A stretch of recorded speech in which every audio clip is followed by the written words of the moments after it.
this opportunity. Let's go cruise.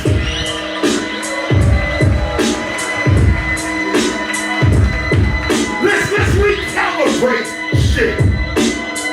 You know, oh man, I see the photo in the air. Keep it in the air, I'ma spit it right there. Yeah, look at how it go, look at how it go. He's holding up a real photo of yo. Oh yo, let it go. That shit's raw right there, man. He is a pro. And I wanna show you, that shit's clearer. It's like you holding up a motherfucking mirror. God damn, look at this. My man got the shirt, KRS, Chris. Yo, give me that, give me that. I'ma turn it around, yo. This the god of rap. I bring it to the center. Put your eyes on it. I want you to remember. I rip shit from September to September.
I guess you go back and look at it, but I say this piece because most people start hip-hop with music, and hip-hop is not really music. Hip-hop is the attitude that gives you the music. So as long as we have the attitude, which was an attitude against oppression, against colonialism, imperialism, capitalism, against all of that, that was the original spirit of hip-hop. From its earth, like, make what you need on your own. You don't have to go to the store. You have a mind. Make your table, make your chair, make your clothes, make your books. Have an existence unto yourself. The real meaning of self-determination. You got the light. That shit is really bright. But it's showing that my skills are tight. And my whole shit is right.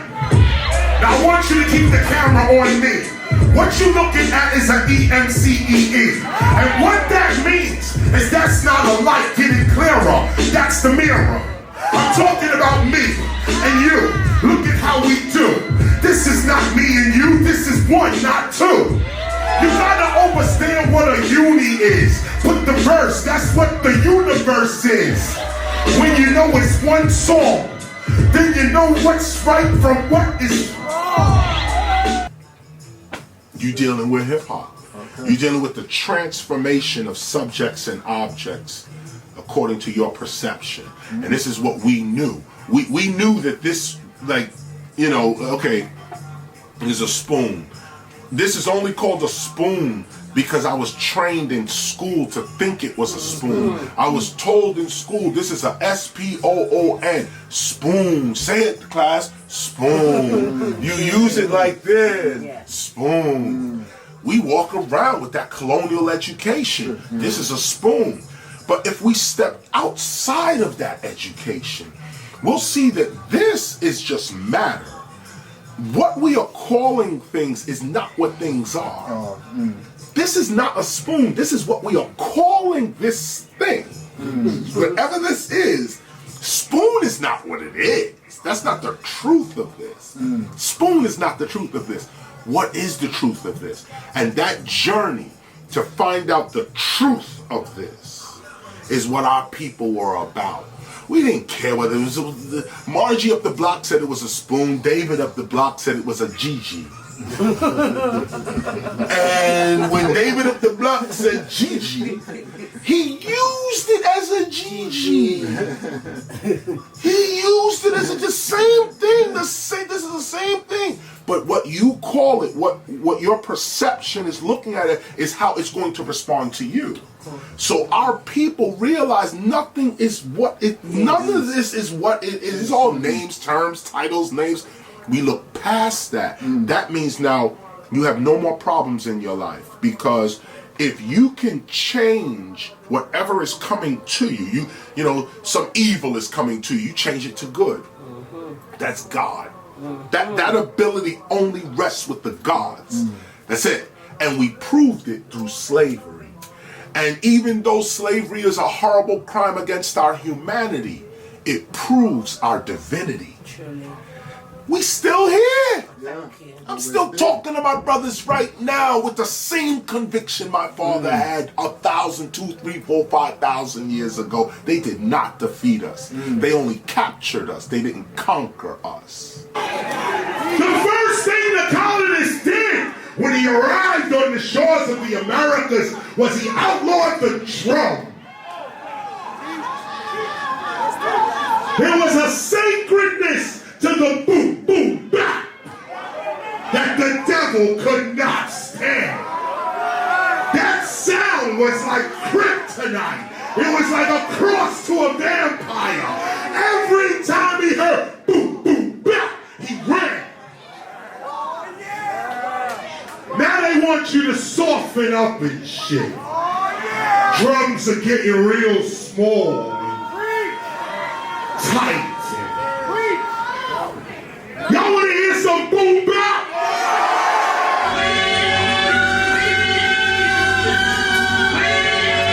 Higher level.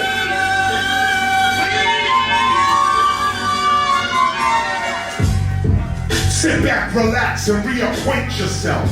Get back to the original, primitive, savage, naked self. Brace yourself, recreate yourself, make yourself. For too long you've been taught to hate yourself. Man, don't forsake yourself. Recreate yourself. Take yourself much higher. History's not your story. The devil is a liar. Listen to nothing the outside world says about you. The world is meant to distract you, reroute you, then doubt you. Most of these rappers about the world. KRS is about you. So remember what I taught you about how to in and the out do. Go inside your inner city, quickly go within you. Have an interview with the energy that's within you. Ask yourself, why you? Why now? Why here? Then it becomes quite clear you are divine. You should not fear. Bills, you should not fear. Thrills, you should not stare. Focus your attention on G-O-D. It's right here! It's right!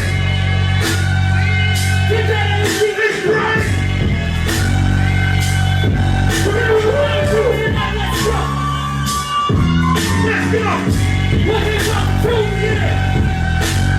It's that tribal jungle sound!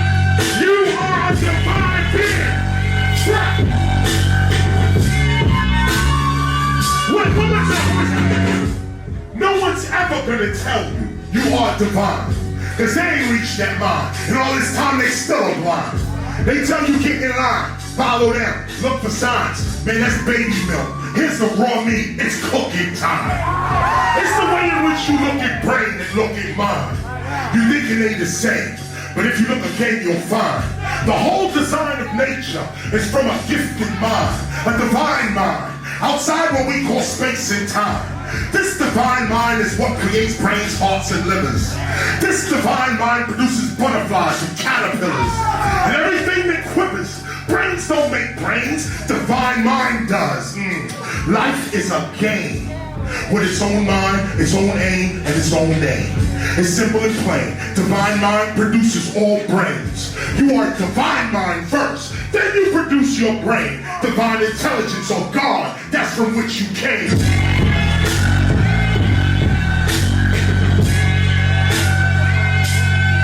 Let's go, go, go, go, go! Bring that shit one time! Get your energy right tonight!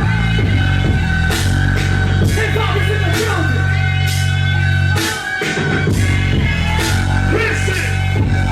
This is our single album!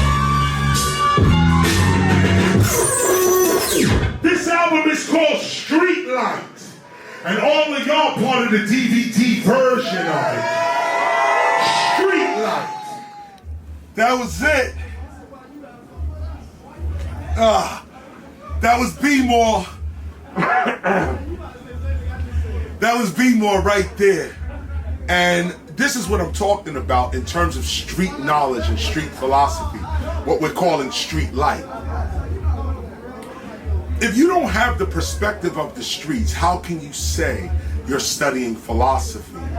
Now, of course, this might be obvious to some people, but when you look at philosophy in its formal sense, like the way it's being taught in universities, the way people approach philosophy, at least what I'm hearing in terms of philosophy, people feel that if they quote other philosophers, somehow they are a philosopher because they can quote other philosophers. Reading about philosophy is not how you become a philosopher. What makes you a philosopher is how well you can think, what you can see. This is the point, and this is what I try to bring out in my rhymes, especially when I'm on stage. Time is relevant only to you. Your space is only relevant to the shit you do. Everybody got a slice of this bread, but the way you dice it up is the perception in your head. So if you believe you owe, you owe. If you believe you young, you young. If you believe you number two, you number two. And if you believe you number one. Today you have soulless people walking around. And that's a hard thing to say. Everybody want to think they have a soul. Until you say express it. Then they're reaching and first searching and find. What does it mean to have a soul? It means that you empathize with the next being.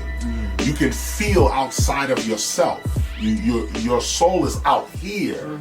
You know, so you could feel plants. You could feel the next man's pain. You could feel a woman's aspirations for herself. You could feel a young kid's, whatever. You could feel it. Nobody has to tell you or talk to you. You could feel it. We used to be a community of people who communicated like this. Not a lot of words. What today we say psychic. It's not psychic. It's the soul united. So I'm your brother. I'm your sister. You don't have to talk for me to know that you're hungry. You don't have to talk for me to know that you're tired. Talk for me to know. But now we enter this colonial society, and by the way, we entered here by choice too. So the future me is watching me. It's watching me right now, MC. And this is what I say to raise your wealth. Right now, you gotta be a friend to your future self. The 40-year-old you is depending on you to do the things that you're supposed to do. The 60-year-old you is depending on you to do right now what you're supposed to do. So be a friend to your future self. Take that unwritten script off the shelf. Finish that DVD. Finish your CD. Don't see me. See you when you see me. This right here is your future self. KRS-ONE reps nothing else. Knowledge reigns. Hello!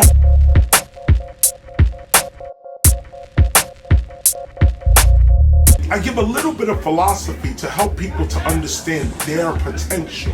And what is their potential?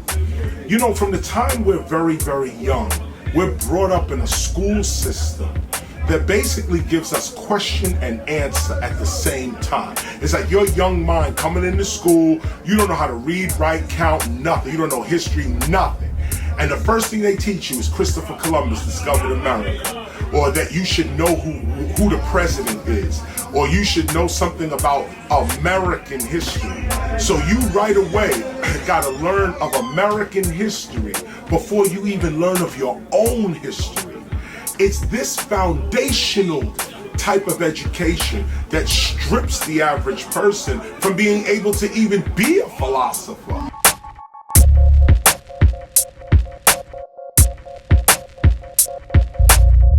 You're trained from day one to see reality based on words. Now get this. The point to philosophy is to get to the truth of things. Let's look at it formally real quick. Philosophy. Philo means love. Sophie is wisdom. Philo, Sophie, philosophy, love of wisdom. But when you break philosophy down, philosophy breaks down into science, ethics, and metaphysics. Some people add theology and also psychology to philosophy. But the main parts of philosophy is science, ethics, and metaphysics. And when we say science, we mean natural science, natural knowledge of nature, basically. Physics, knowledge of nature. What is matter? What is it that we're holding and seeing? Nature, knowledge of nature, how nature functions.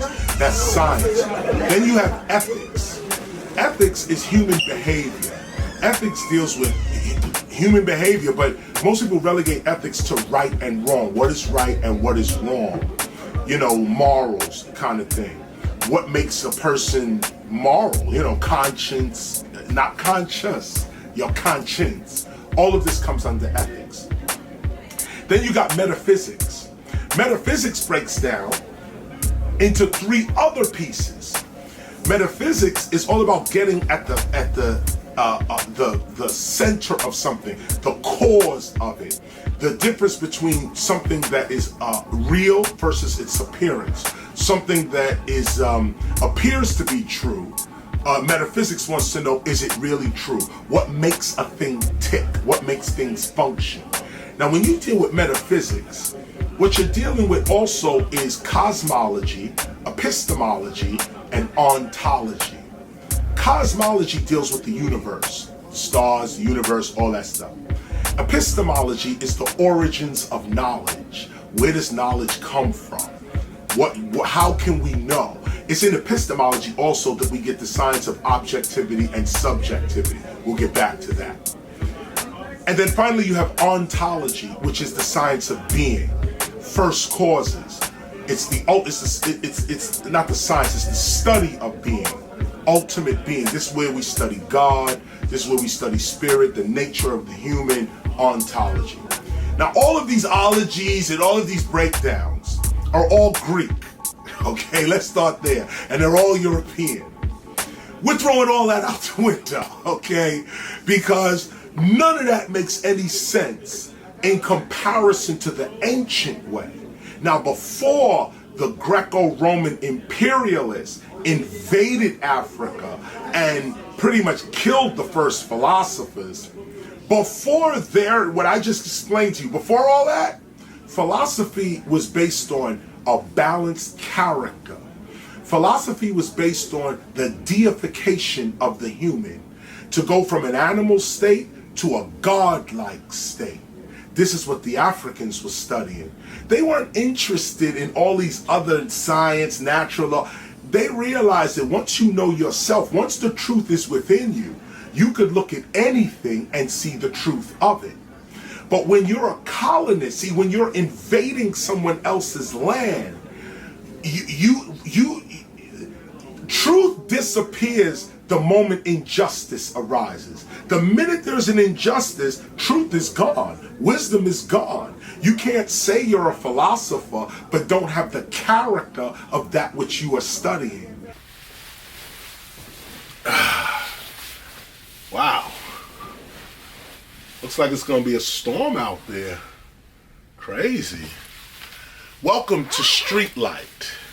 Of course, I am on the Queen Mary 2. And we're on a quest for knowledge. And I'm taking you guys with me so that you could also be part of that quest. You know, when we say street light, we're talking about the streets and that light. We're talking about knowledge from the streets or knowledge for the streets. Street light is philosophy. It's street knowledge, and this is where philosophy begins. What makes you a philosopher is how you think, what you're able to see, and how far that seeing actually goes. But then you got some divine teachers that really came to your town just to teach you, greet you, let you know what it is, let you know that hip-hop really lives. Yeah, you better get it.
Yeah, let's get started. Let's get right to work.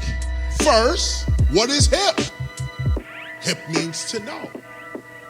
That's it. What is hop? Hop is a springing upward. That's all it is. Hop doesn't mean anything. It's a springing upward to move forward. Kangaroos hop. Certain birds hop. Bunnies hop. Grasshoppers hop. Hop to move forward. Springing upward to move forward. When you combine hip with hop, you get hip, awareness, hop, springing up. This is all hip hop is. But as scholars, if we're going to discuss what this really is, let's just deal with the word itself. Hip, to know. Hop, movement. Hip, consciousness, awareness. I understand. Hop, springing forward, leaping up. Hop also means a party, like a jam. Let's go to the hop. There used to be a song in the 50s. In the 50s, the jam was called a hop. The gathering was called a hop. The party was called a hop. So you could also say hip hop. Hop as a gathering. Hip, I am aware. Hop of the gathering. I am aware of the group. I am aware of my leaping forward. I know why I move. That's the purpose and meaning of hip hop. Hip, to know, hop, to move. When you're hip to your hop, you know why you move. This is the beginning of freedom right here.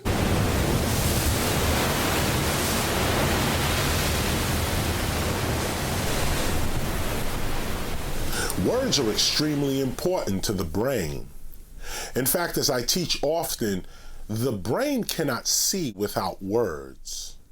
The brain sees its reality through words, through your vocabulary. The more words you know, the more things you can see.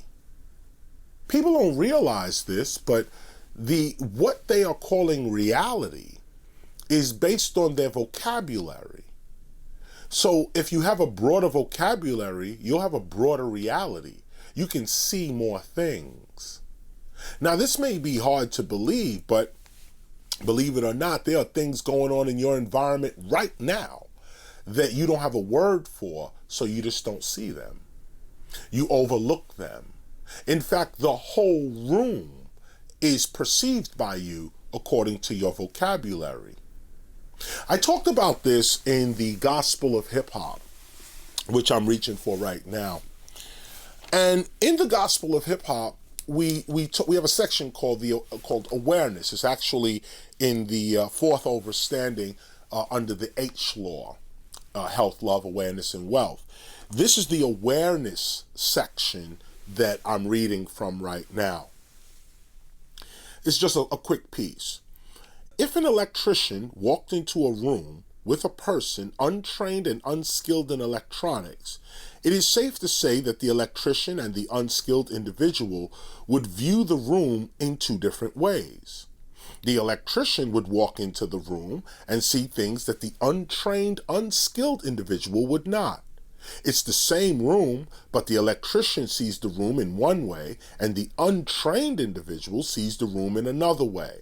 Neither person is wrong in their interpretation of the room. It is just that the electrician has a certain knowledge that gives her the ability to see the room in a different way, even in a more expanded way. The electrician, just by glancing at the room, would habitually take special notice to the room's electrical outlets, lighting fixtures, wiring, etc. The electrician could ascertain certain things about the room that the untrained person simply could not. It is not that the electrician is a better person or even more intelligent than the untrained individual. It is simply a matter of awareness. Because of a certain knowledge, the electrician has access to a different sight, a broader view.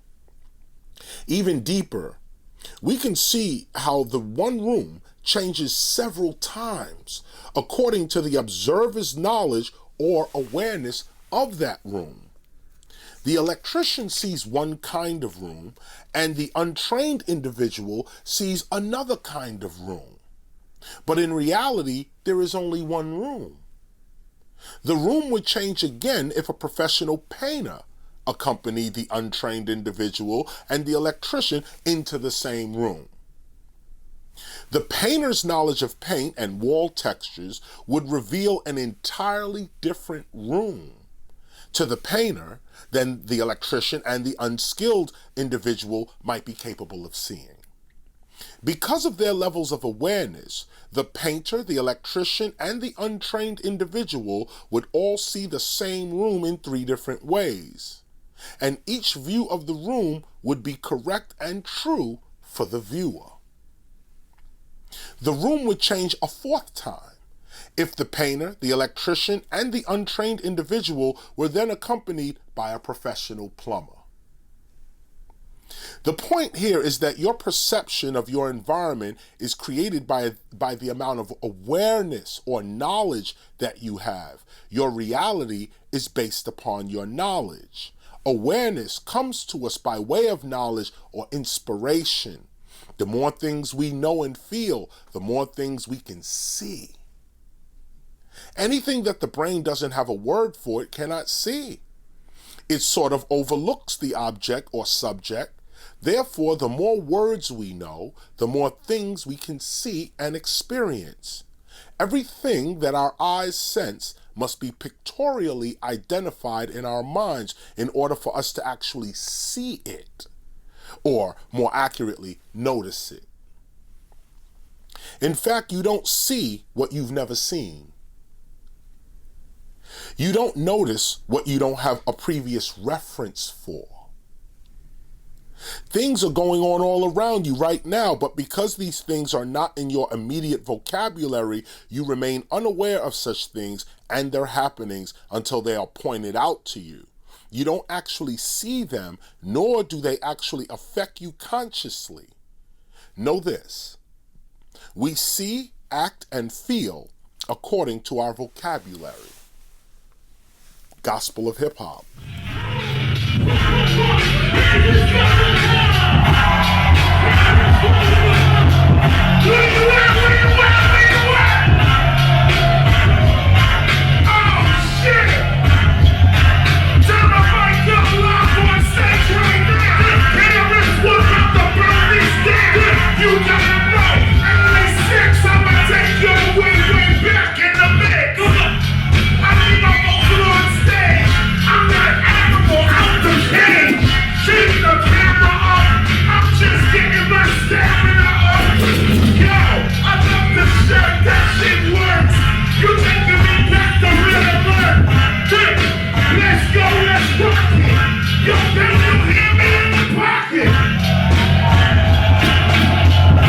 Yes, in the beginning, the philosopher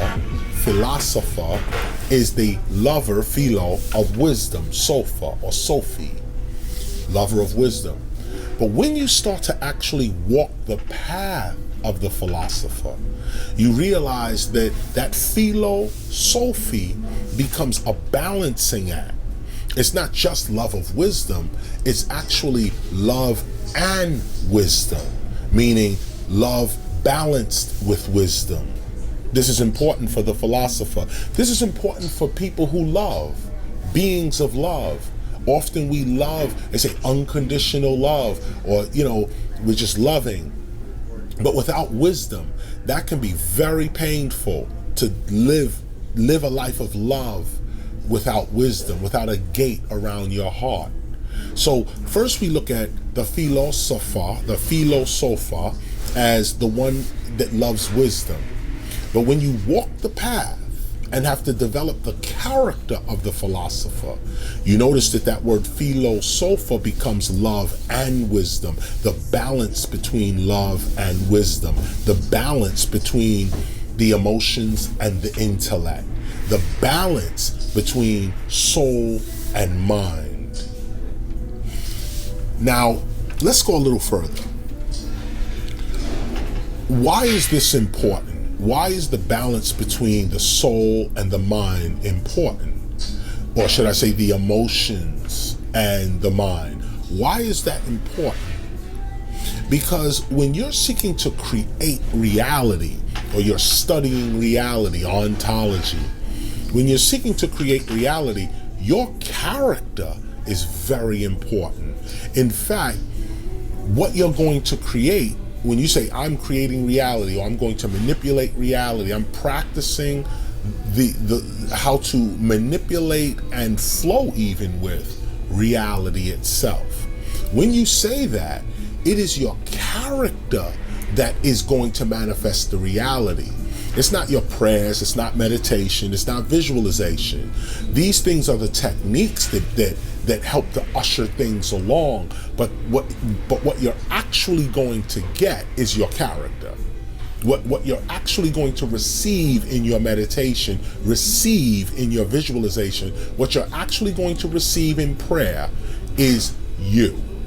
You're going to receive your character through whatever it is you desire or need or whatever. So get this. Without the proper character, you create realities that you don't really want. You may say, well, I prayed for this and I prayed for that, or I visualized this, or I meditated on that, but this came. Well, that's because that's your true character. This is your true nature. Now, what you want to do is work on your true nature, work on your true character. This is where we get to being.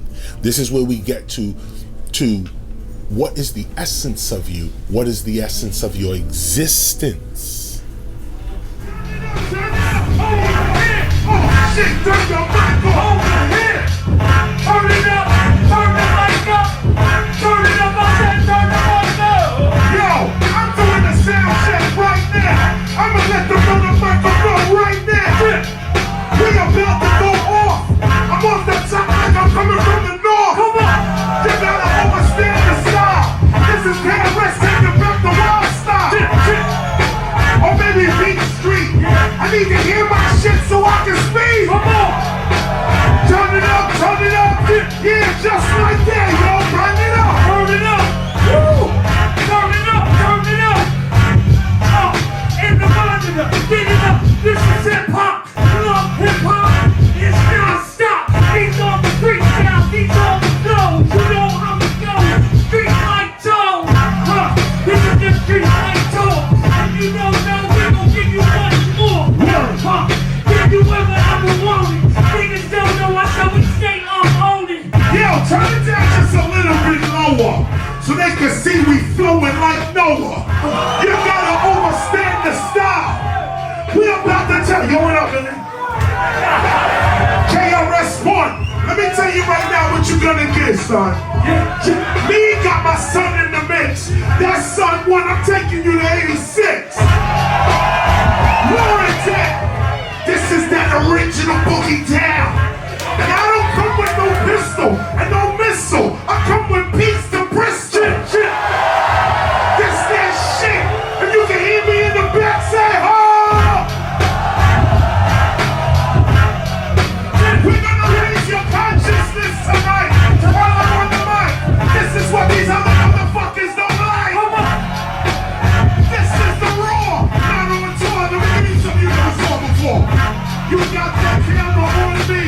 I want you and you to make a DVD. And when you make a DVD, you get 20% of me. Fuck it. I'm about to kick the bucket. Listen, I'm not gonna say that on the mic. Blow that down. You can have the copyright. What? Yo, let me ask you. Real hip-hop is over. Real hip-hop is over. Real hip-hop. Real hip-hop. You think they're ready? I think they're ready. Give me one more. Let's see what you think they're ready? The real hip-hop is. The real hip-hop is. I said the real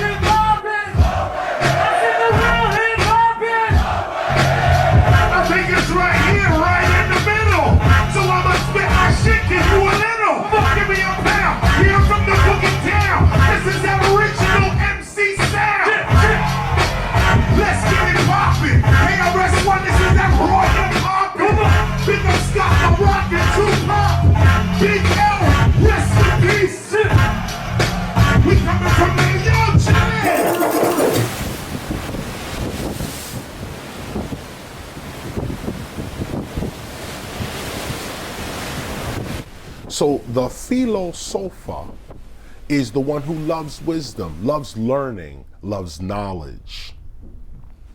Now this word philosophy is a Greek term, but the concept of loving wisdom is not Greek. The concept of loving wisdom comes out of ancient Africa. This is where the first philosophers originate from. They traveled all of Africa, north, south, east, and west, the whole continent of Africa. This is before Africa was considered even a continent. It was just one landmass that people lived upon. So what we have is a group of people that are learning how to be self-aware. This begins in Africa. Now, according to paleoanthropology, the first self-aware humans are supposed to come out of southern Africa. The first self-aware human beings, what we call Homo sapiens, and sapien because sapien means wise.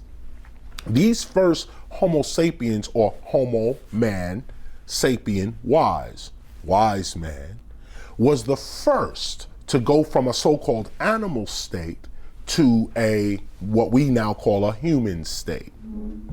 So when we talk about philosophy, even in its modern sense, what we're talking about is a state of going from one area of going from a state of ignorance and immaturity to a state of knowing and maturity.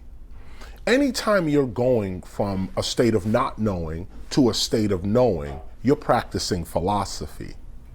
Now, the original humans, Homo sapiens, originate out of Africa. They are literally called wise men and women, of course, wise humans. This is paleoanthropology. So try to remember the first philosophers were wise individuals. What makes you human, even, is wisdom and knowledge, not necessarily your physical appearance or what you can do with your body. Intelligence and knowing is the seat of humanity. It just comes out. I can't help it. I'm in faith, no doubt. Look at how I go every day. If you can hear me in the back, somebody say yeah.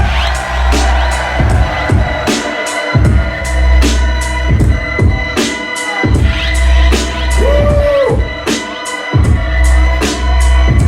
Real low. I want to talk about the metaphysical through the lyrical and the spiritual. You keep this up, keep it coming back. You might have to cut between the boom back. Oh, you already doing that. So the knowledge and wisdom, I'm pursuing that. Yo, keep it down low. I want them to hear something in the middle of the show. No rehearsal. This is freestyle shit. No rehearsal. What I'm trying to say right now is I'm gonna reverse you from the ignorance, not what you used to. See, this is not the way to go. If you want to build a nation, turn off the radio. Because they bumping their head with shit. But that's why you come here to hear the shit. It is the shit. Keep it down low. I want them to hear a real MC and high flow. Follow life's outcome willingly. That's flow. Follow life's outcome willingly. This is the beginning. They ain't killing me. I've been down since 1983. Just like that. Okay, let me get this shit over right now. Metaphysical rap. Right now you looking at me. This is the visible me that you can see. This is the physical me that you can see. But there's another me that you still can't see. You see, this is not the loser me. There's another me, and that's the future me. At about 3 a.m., I'm sitting in my hotel on my bed again. I'm sitting on my bed and I'm thinking back. I'm thinking back to right now as I rap. That means the 3 o'clock me is watching me right now MC. Wait, I'm not done. See, there's more to shit than KRS-ONE. See, that says knowledge reigns supreme. I only got about 45 minutes. Let me tell you what it means. Listen, there's two of me. One is the visible, the other you can't see. But you're about to see because your mind is free. For you, there is no time. There is no time, no space. That's Einstein, relativity. Read the page. You gotta understand what I'm saying. At 3 a.m. I'm in my bed and I'm not playing. I'm in my bed and I'm in meditation. And I'm visualizing back on this situation. The 3 o'clock meet is standing with me right now. And it's telling me the lyrics and how I should move how. See, you can understand the mind. When you know the mind, then you know there is no time. You can understand exactly what I mean. Because I could be right here or I could be 15. In 1985, everybody else was running around trying to survive. But me, I knew I had a mind. I wasn't in 85, I was in 2009. See, if you can't see your future, you ain't gonna go there. That's how you become the loser. You gotta see your future. You are your only friend. This is what you gotta get used to. I'm giving you a different angle, not a symbol or a triangle. You are your guardian angel. Listen to what I'm telling you. This is hip-hop culture that I'm telling you. See, to be hip is to be aware. Hop is this, like you springing in the air. So when you put awareness to the hop, it means intelligence rising up to the top. See, this is what hip-hop is. This is why we gotta teach it to all our kids. Because when you hip to your hop, you know why you move. Knowledge of self, we just prove. Turn it up!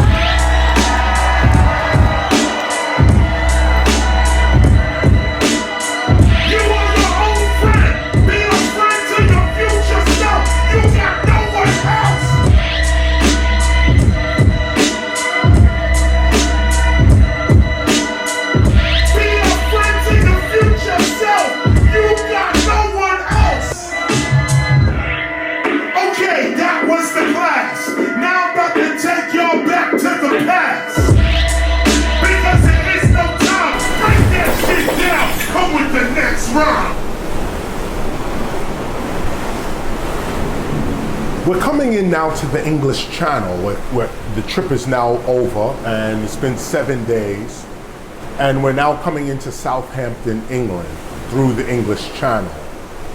Now, what's interesting about England, our trip to England, we are here because we're going to see the British Library, we're going to look at the British Museum, we may even get over to Oxford English University.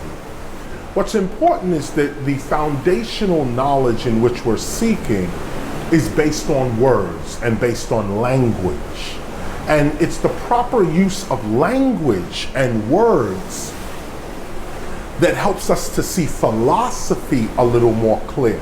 You see, the philosopher is looking for reality, looking for what is true versus what is false, what is right versus what is wrong. And even those words, right and wrong, in an English language and culture, you got to know what those words really mean.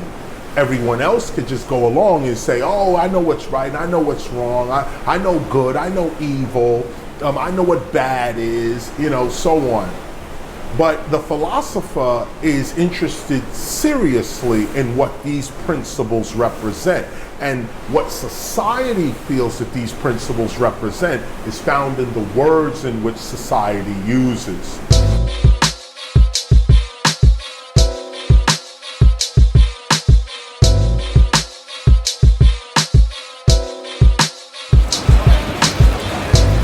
So here we are now in Southampton, England, and we're getting ready to get our car.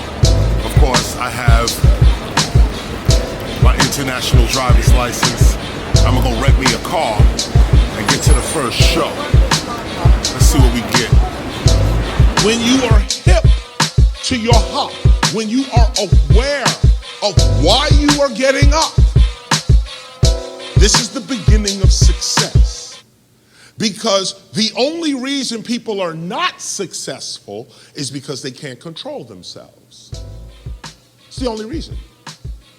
If you could control yourself, you would control yourself right to your success. If you could just go where you wanted to go and be who you wanted to be, you would go to your success and you would be success. Nothing would stop you. The problem is, we're not hip to our hop.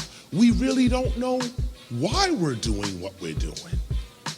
We wake up every day and it's a habit. Oh, I gotta do this. Why? Because I gotta do it. Why? Because I gotta do it. Why? Because I gotta do it.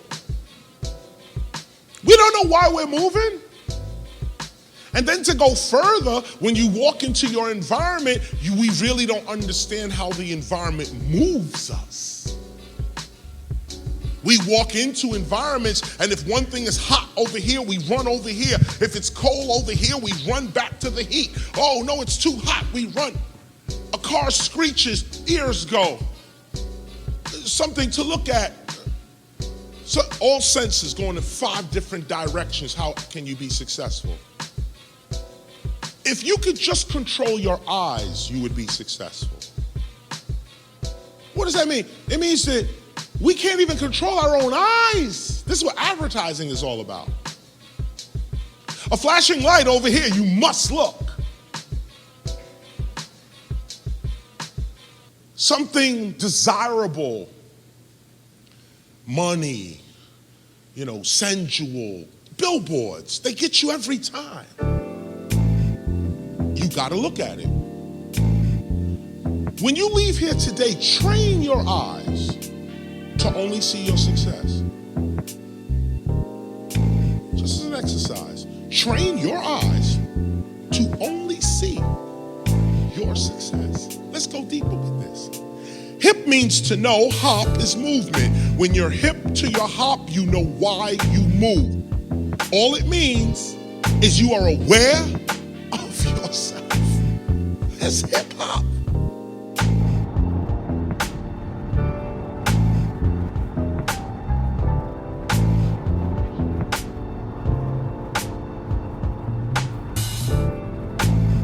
The philosophical mind is a mind that can see past what is presented as reality.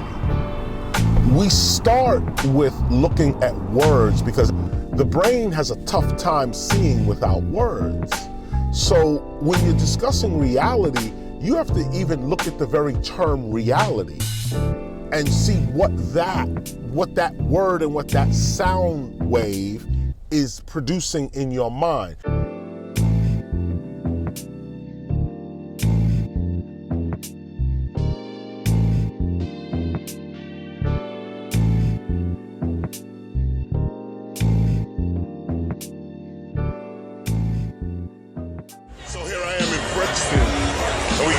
To this little spot called the Chip Shop. It's funny where the universe leads you to when you're trying to teach people and let them know what it is. You never know where you might wind up. And this is one of those spots right here.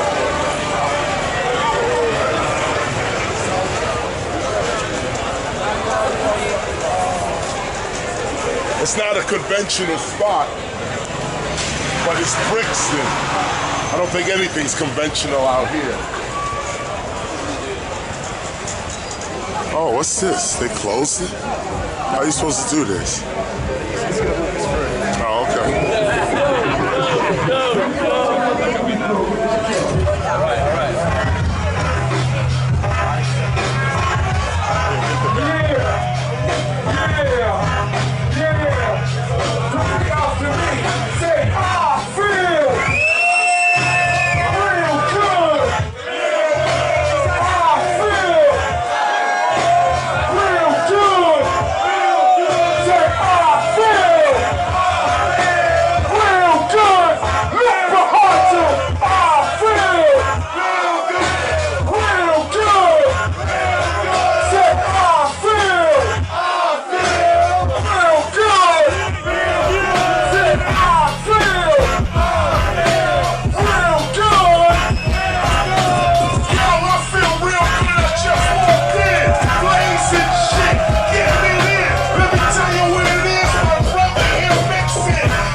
righteousness. If I have one thing to say to each and every one of you, it's that some of you are on a spiritual path. You're seeking yourself. Here's the lesson for today. You are thinking that you're distant from yourself, distant from your enlightenment, that you must search it out. No.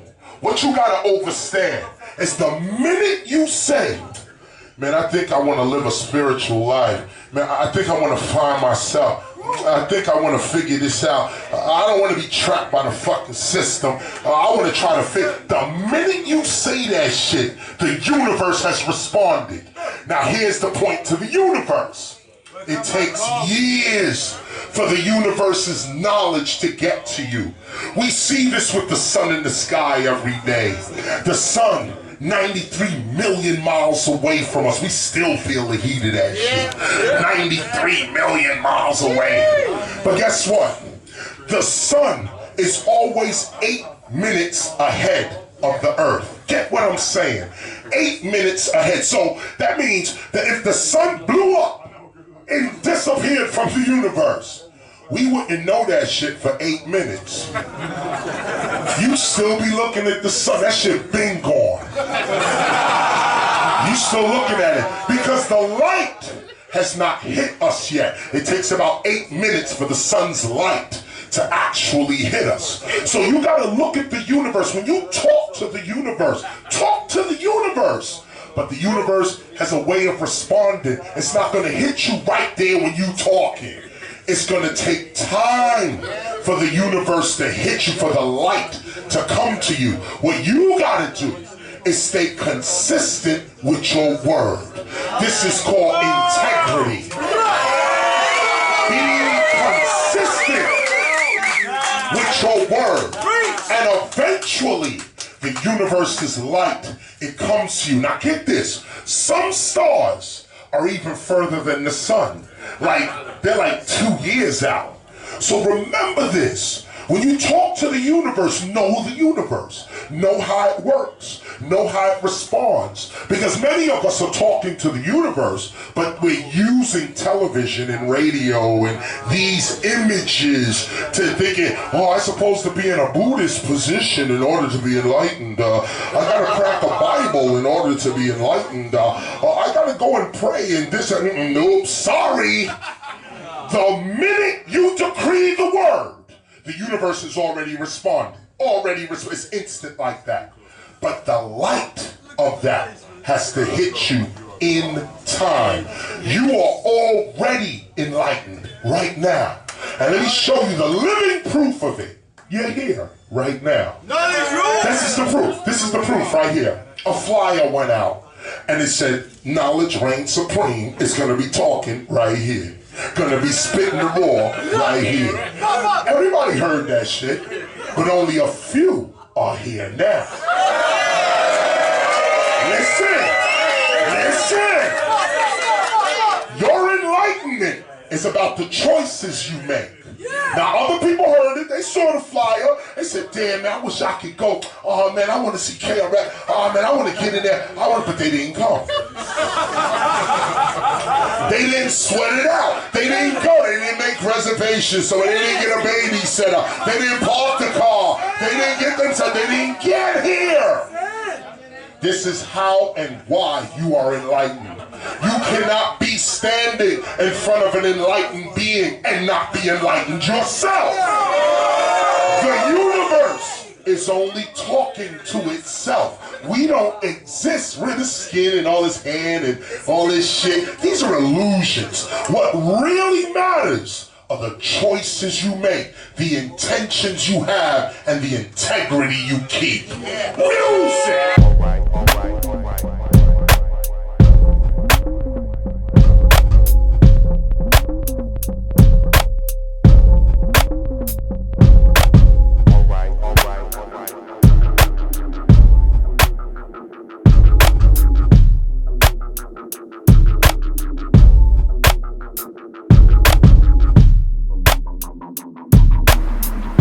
You know, you can't be a warrior and an astronomer. those people that were studying the stars, our ancestors, they were not the hunter-gatherers that we're taught about in school and other places. There's a whole civilization that is not being discussed. And this invisible civilization, where we come from, is what we call Hippopia. The people of this ancient invisible civilization were the astronomers, were the agriculturalists, were the architects. When you're an architect, an astronomer, an agriculturalist, you're not destroying, robbing, invading other people's territories. It's not part of your character. And this is the point to this teaching. Character. With character, we can see where our ancestors actually were, who they were, and what happened to them.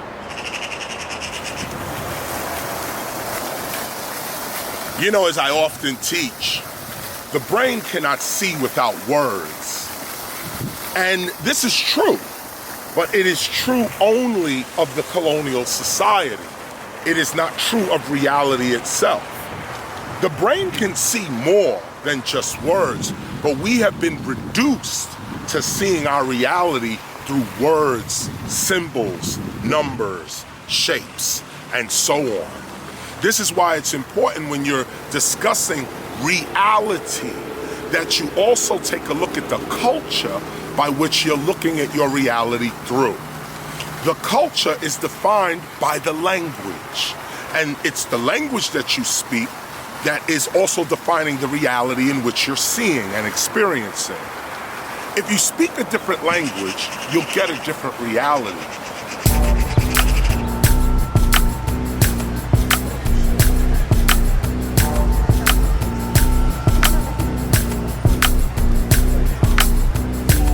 So let us go a little further with this. What do we mean by this? Well, most people learn their literal education in grade school. You have a grade school education, and you learn words, terms, meanings, really how to function within society based on your grade school education. But then you get a cultural education that is happening to you through your family, through other institutions like maybe religious institutions, and so on, friends, family, and other social interactions which become your cultural knowledge. So now you have two different brands of thinking, two different ways in which you're approaching your existence, your history in that sense. One is the literal knowledge that you learn in school. The other is the cultural knowledge you grow up with every day. An example of this is, say, the word incredible, for instance. Most people, intellectuals to the layman on the street, use the word incredible. When something good happens, when something memorable happens, you say, man, that was incredible. But literally, when you look at the word incredible, incredible means not credible. In fact, the word incredible points to a fraudulent situation, someone who's a fraud, a lie, something not credible. But all through society, through English society, both in Britain and in the United States, memorable and great events are called incredible, and everyone understands what that means. That's the cultural language superseding your literal knowledge, so to speak. So when you're able to step back and look at these two things, you begin to break apart that colonial indoctrination that got us looking at ourselves according to their interpretations.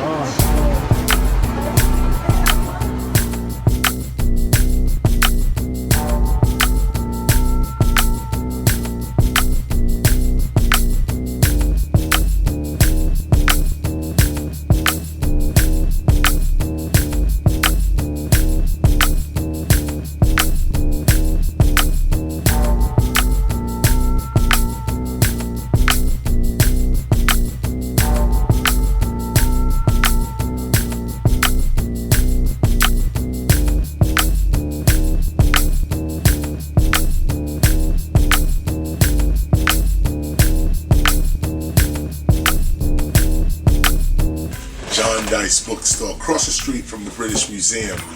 And this place is taking all of my money and time. I would sit here and just read for days. As you can see, the rare books are all around. This is what it is. So I'm getting these copies of Johnson's Dictionary.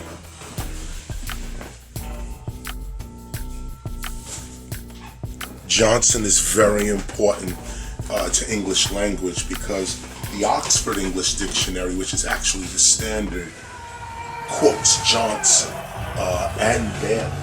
Turn me up, turn me up, turn me up! Turn me up, turn me up, turn me up! Turn me up! Can you hear me?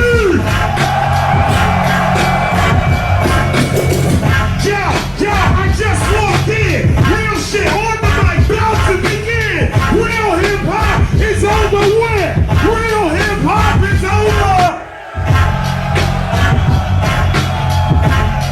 Over here, over here, over here, over here, over here. Real hip hop is over here. Real hip hop is over. Yo, put in more music on stage. Turn it up more louder. Is it loud enough yet? DJ K-Prime.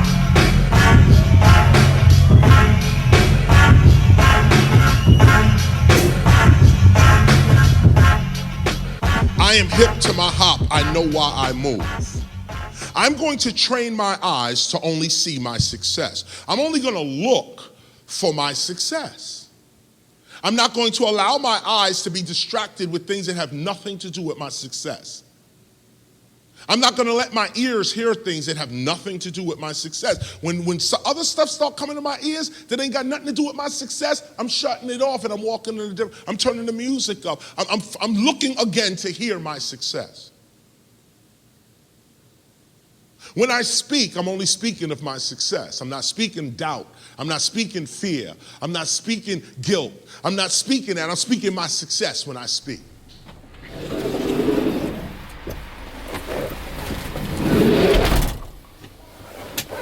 Okay, we out of here.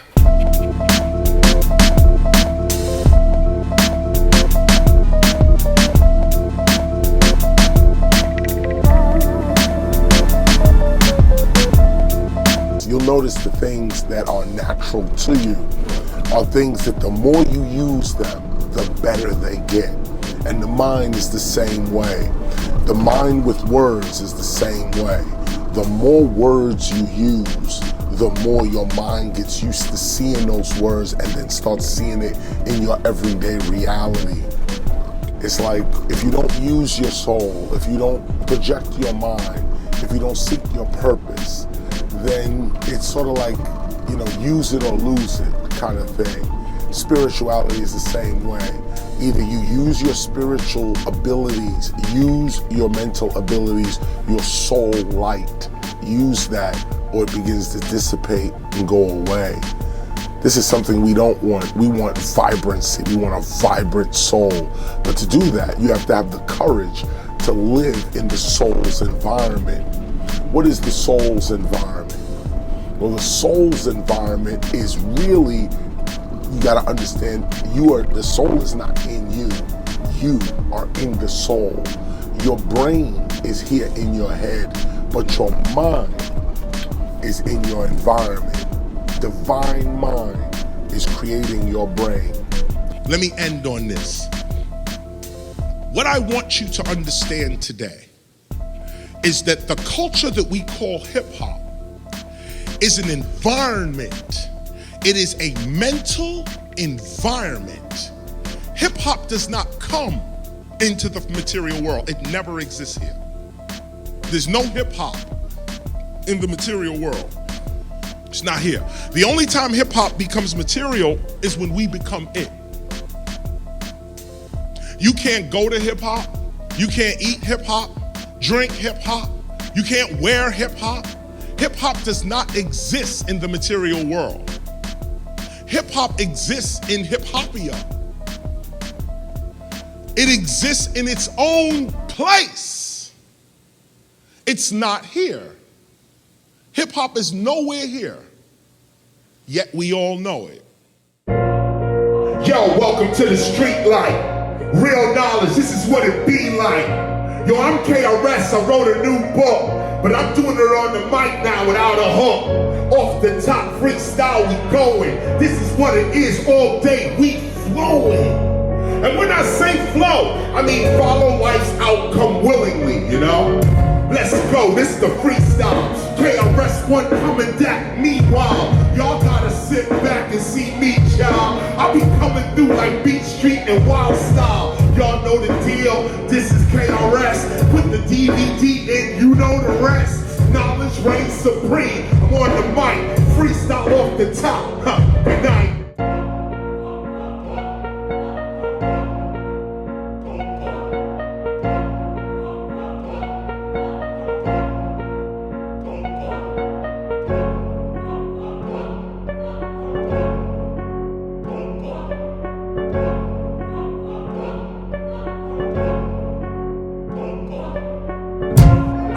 Rapper, I'm an MC. What I'm trying to say is I can be here to bring and spit all day just like this. Yeah, we're gonna give you that classic shit, but you got to see the real skill. I'm taking it up, you know this shit is hell. Crazy, look how I do it. Running right through it, look.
Real Niggas, a look at institutional racism through an intellectual analysis of the N-words.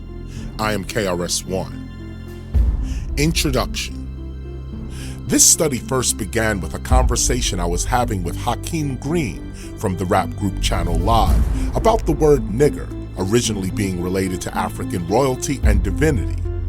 I was interested in this approach to the N-word because of my inquiry into institutional racism, which began much earlier while I was touring with Dr. Zizwe Mtafuta Ukweli, Professor Z, who then introduced me to Kwame Ture, Pan-African revolutionary and co-author of the groundbreaking book Black Power, The Politics of Liberation.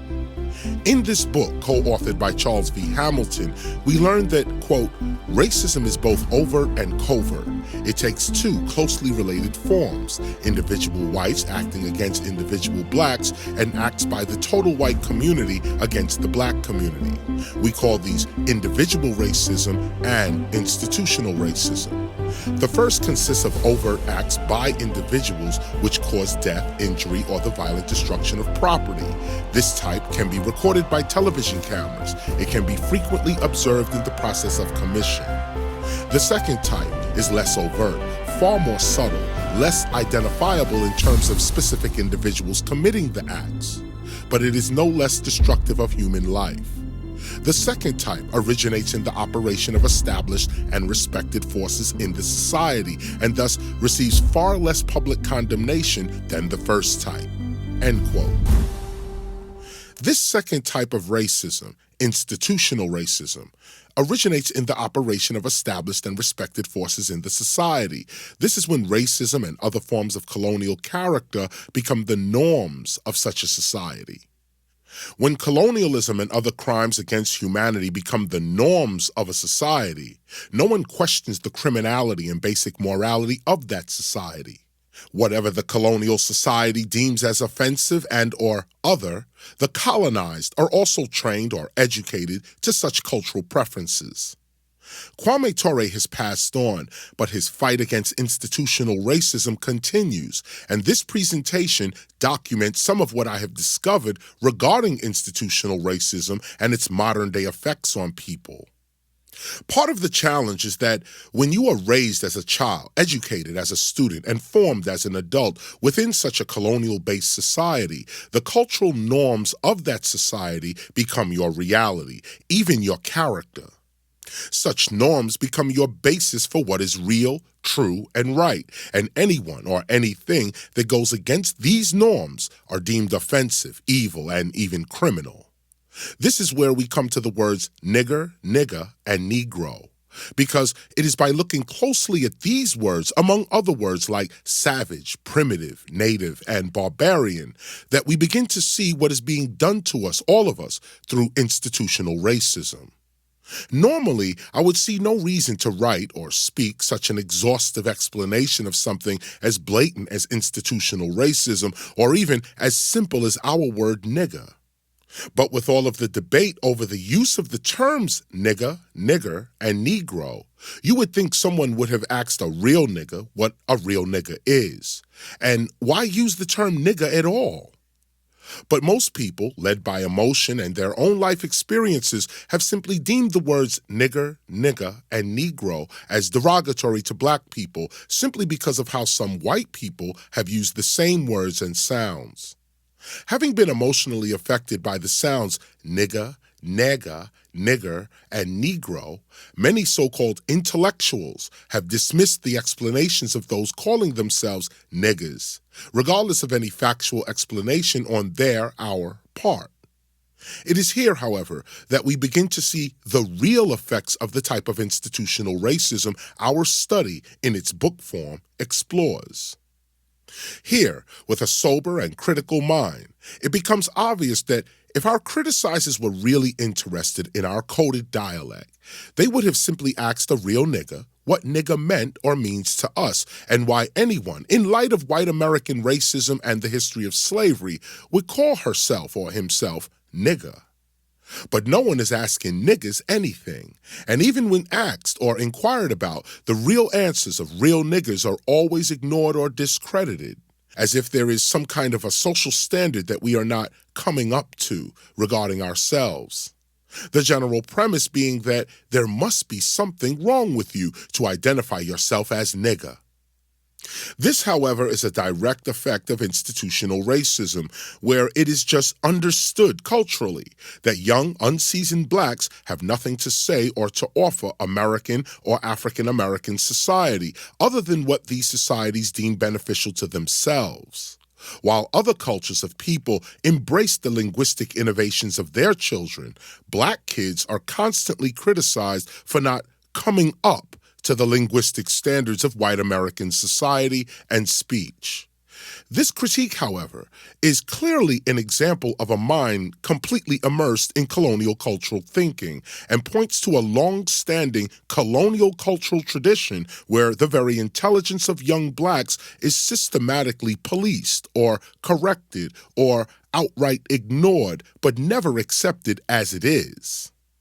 Such one-way imperialistic ways of thinking create environments where the colonized are not allowed to freely create, express, or describe themselves for themselves and be accepted and respected as whatever they have presented themselves as. In a colonial society, all learning is one way, colonizer to the colonized. The very existence and self-expression of the colonized are always rejected, criticized, and demeaned by colonial educators and their students, many of whom claim to be African American intellectuals, teachers, and researchers. This is where our study begins. It begins with the ways in which we see ourselves as a people and why. Here, in this study, we will learn that as a black people speaking English, it is not one or two words that are degrading us as a people. It is the very English language itself that is degrading us as a people. And I say this respectful of the English language and of English people. Be clear, this is not a criticism of Britain or the English people. This is an inquiry into the lingering effects of institutional racism and how the words nigger and negro have actually become such offensive words in English language. For the last 15 years, I've been traveling around the world, talking to scholars and collecting rare books and artifacts pertaining to this study, the study of a forgotten black people whose real history and identity has been distorted and hidden behind such terms as nigger and negro, even primitive and savage.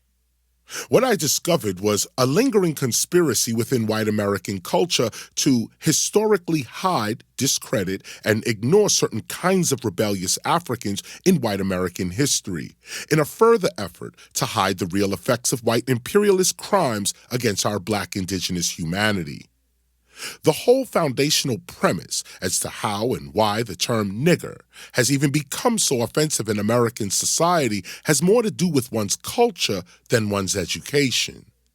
As we will learn in this study, our attempts to avoid the term nigger blinds us from what the term nigger actually refers to. Looking closely at the terms nigger, negro, and nigger, we begin to rediscover the true identities of our black ancestors and how their royal and divine titles became the degrading racial epithets of those that invaded and robbed them.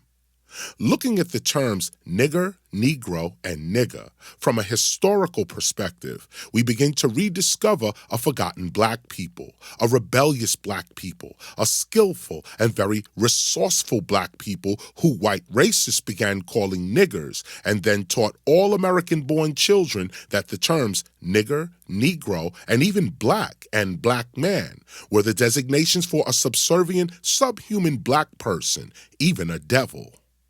As we will see, it is in the literal definitions of certain culturally rejected words that we begin to see institutional racism more clearly. Of course, we know what the term nigger, N-I-G-G-E-R, means to us as a black community. Collectively, we take such a term as a form of verbal disrespect. We know the intent of racists when such a word is used by them. For many Americans, the word nigger is not perceived as simply a word. It is heard and perceived as a character in American society which defines a person as a subhuman, a degenerate, and even a criminal. Beyond being simply a word, being called nigger by a white person is usually followed by some kind of injustice or violence or rejection or denial of some needed resource in white society. Even beyond any white usage, nigger and nigga in any configuration are still among a controversial group of words offensive to Americans everywhere, especially among Africans in the Americas. Many, if not most, African Americans have had some real unpleasant experiences after having heard the term nigger hurled from the mouths of racists. So let us be clear at the top of this study. In no way whatsoever does this study attempt to make the words nigger, nigga, and or negro acceptable as designations for Africans in America. Such is totally not the point here. The point here is critical thinking, leading to a real escape from the modern-day effects of institutional racism. Institutional racism and its parent, colonialism, and their real effects on the African American mind is the point here. Yes, it is right and just for us as a black people to remain adverse to others using the N-words toward us. However, it is when looking critically at the real functions of institutional racism, which strives for the total erasing of our real black ancestry from our collective black memory, we begin to see that by not speaking the term nigger, we also join in on the erasing of those black people called niggers and Negroes historically in the past by Europeans and others. As a black people, of course, we understand the social and cultural implications of the N-words in American society. They are offensive. But as black scholars, by not speaking the term nigger, the real lives, the real dreams, and even the real crimes against those that were called nigger go uninvestigated. Organizations named on behalf of Negroes and information that exalts the achievement of Negroes also go uninvestigated. Advice that Negro intellectuals had for us go unheard. As a result, huge regions of our real black history remain invisible to our collective understanding of ourselves simply because that which you cannot say, or is forbidden to say, is equally not studied or properly investigated. Again, this particular presentation is simply a straightforward tutorial pertaining to how the words nigger, nigger, and Negro have become so controversial and how we are still trained, yes, institutionally trained, to this very day to hate our indigenous black selves. For the full analysis regarding the N-words and their real connection to modern-day institutional racism, please pick up a copy of the book, Real Niggas, a look at institutional racism through an intellectual analysis of the N-words by KRS-ONE. Real Niggas, the lesson.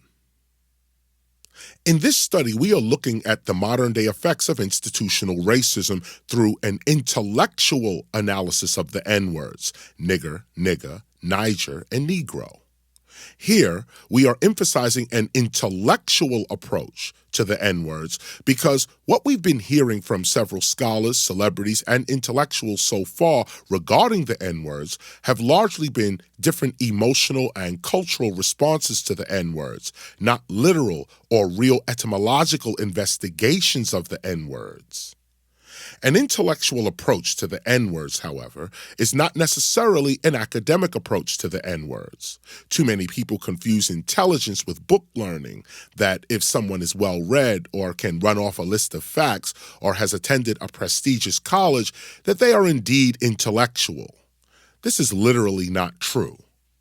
Intellect, as we can see here in the American Heritage Dictionary, is the ability to learn and reason. It is the capacity for knowledge and understanding. It is also the ability to think abstractly or profoundly. Here, we can see that intellect relates to the mind and how it understands. It does not relate solely to books, book learning, or the memorizing of facts. How you apply your mind and what you are capable of knowing determines your level of intellect or intelligence. Here, we see intellectual, meaning of or relating to the intellect, rational rather than emotional, appealing to or engaging the intellect. This is what an intellectual actually is. She or he is first anyone with the ability to learn, led by rational thinking as opposed to emotional feelings only. This is also why our inquiry into institutional racism and its effects on society begins with an intellectual analysis of the N-words and not solely an emotional response to the N-words. From a literal point of view, intelligence is all about the ability to acquire, understand, and use knowledge. Understanding is the mark of a person of extraordinary intelligence. A true intellectual is one that has a wide understanding of things, people, and events. To understand something also means to be aware of the nature and essence of that thing. In its deeper sense, it is the ability to perceive the intention of things, people, and events intimately. Such an ability or mental achievement includes feelings and emotions as well as empathy and sometimes subjective experiences unexplainable in words. But to really understand means to be thoroughly acquainted or familiar with a person, art, profession, skill, subject, event, etc. It also means to be able to practice or deal with a subject or an event or person properly, to apprehend clearly the character or nature of a person or event or subject. Ultimately then, understanding and intelligence are really the same things. You cannot call yourself a true intellectual if all you are capable of understanding is your reality, in your time, in your place, from the pages of the books you have been allowed to read.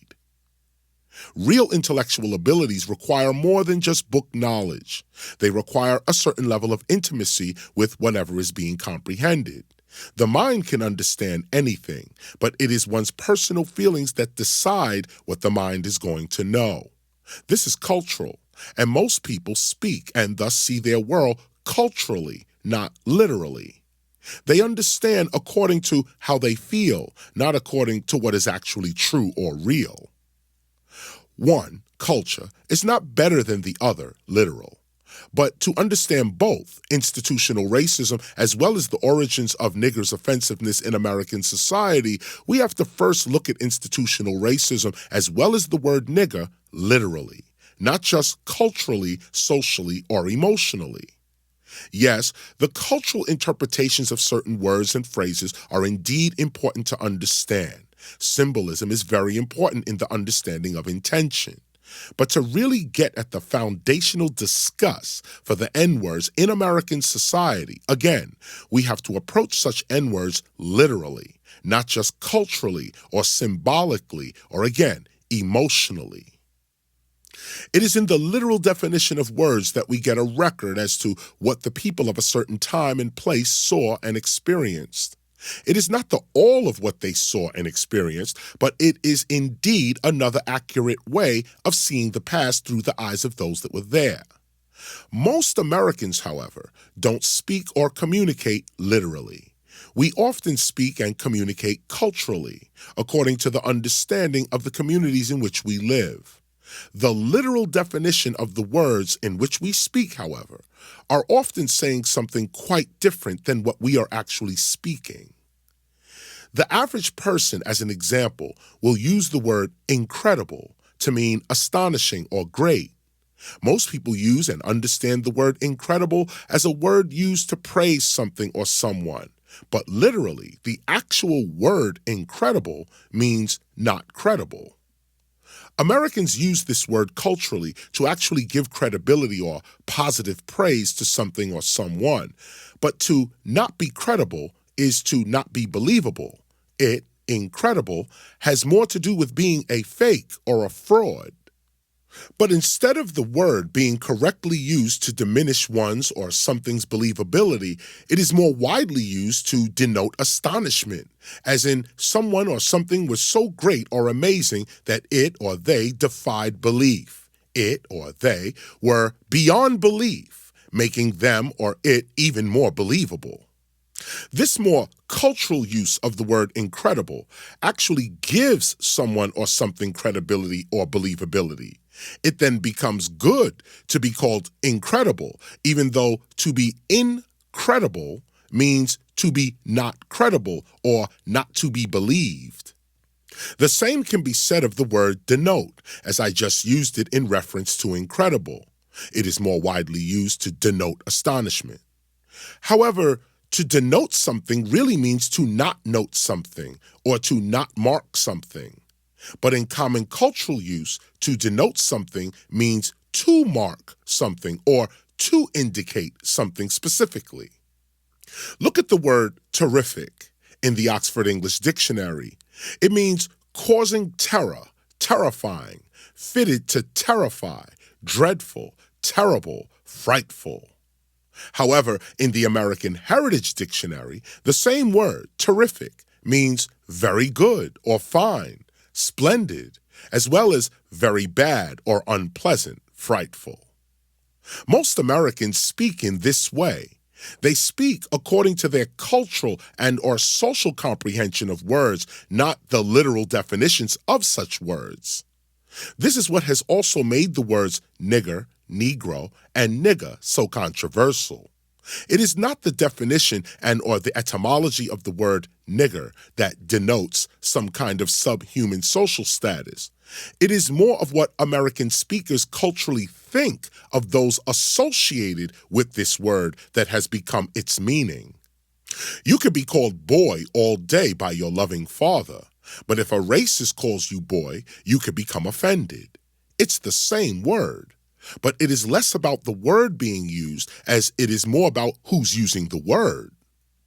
Here, the cultural use of the words nigger, nigga, and or Negro shows us that it is the intent behind such words that is more important than the actual words being spoken. Nigger has become a derogatory racial epithet not because of the word itself, but because of who has historically used it and how it has been historically used. This is important to understand because when one nation extends its power over another nation and its people, it degrades that nation. It demeans the importance of such a nation and its people, especially its leadership and the names and symbols associated with such leadership.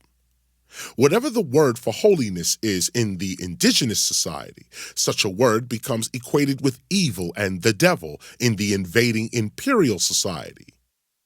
In a colonial, imperial society, which begins with the invasion of indigenous people and their lands, anyone considered first and or foreign is deemed the enemy, the criminal, and the devil by the imperial society as a justification for its perpetual robbery and territorial invasion.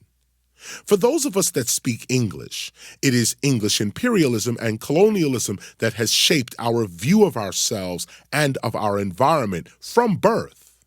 We speak English, and our speaking of English has us seeing ourselves and our history through English eyes, through English colonial cultural eyes. This is how the crimes of imperialism, invasion, and robbery continue to this very day. It has become the norm. No one really questions the criminality of the colonial presence in the Americas because such a presence and its norms have become established and respected forces in the society and thus receives far less public condemnation. The whole idea of Africans in America having to assimilate into white American society and culture, following white American laws and cultural customs, dressing like white folks, eating like white folks, and ultimately talking like white folks with no other culture in the United States, including white folks, having to do the same toward us Africans, makes it clear as to what we are really living within. Clearly, this is not a democracy. This is something else called white supremacy, where the colonized, us, are taught through white institutions from birth to reject, ignore, and even despise our sovereign ancestral character in exchange for a subservient and obedient colonial character. Exposed to such imperial indoctrination at such young ages, we grow up despising the very character and nature of our own ancestral being. The very words and sounds used by our original culture to describe royalty, divinity, and high intelligence are now taught back to us as evil and subhuman in the same institutions whose founders were part of the imperial scheme to erase the memory of our real ancestors from our minds. In this type of society, the search for one's ancestors and thus oneself does not begin with the accepted terms, titles, and names given to us by the colonial society.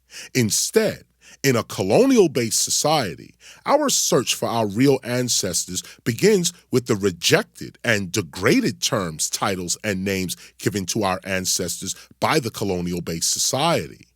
It is in the degrading terms and names which English racists hurled at their enemies, our ancestors, that tell us a little more about the real existence and humanity of our real black ancestors. Not what is produced by Hollywood regarding American slavery and slaves. These are literally made-up stories. But the real black people that are invisible to white colonial history and thus black American history. These are who we begin to see more of when we begin to study the real etymologies of the degrading terms and epithets associated with our black ancestors in English language and culture. Take a look at the words used by colonists to describe ancient Africans: primitives, savages, barbarians, natives, even monkeys and apes.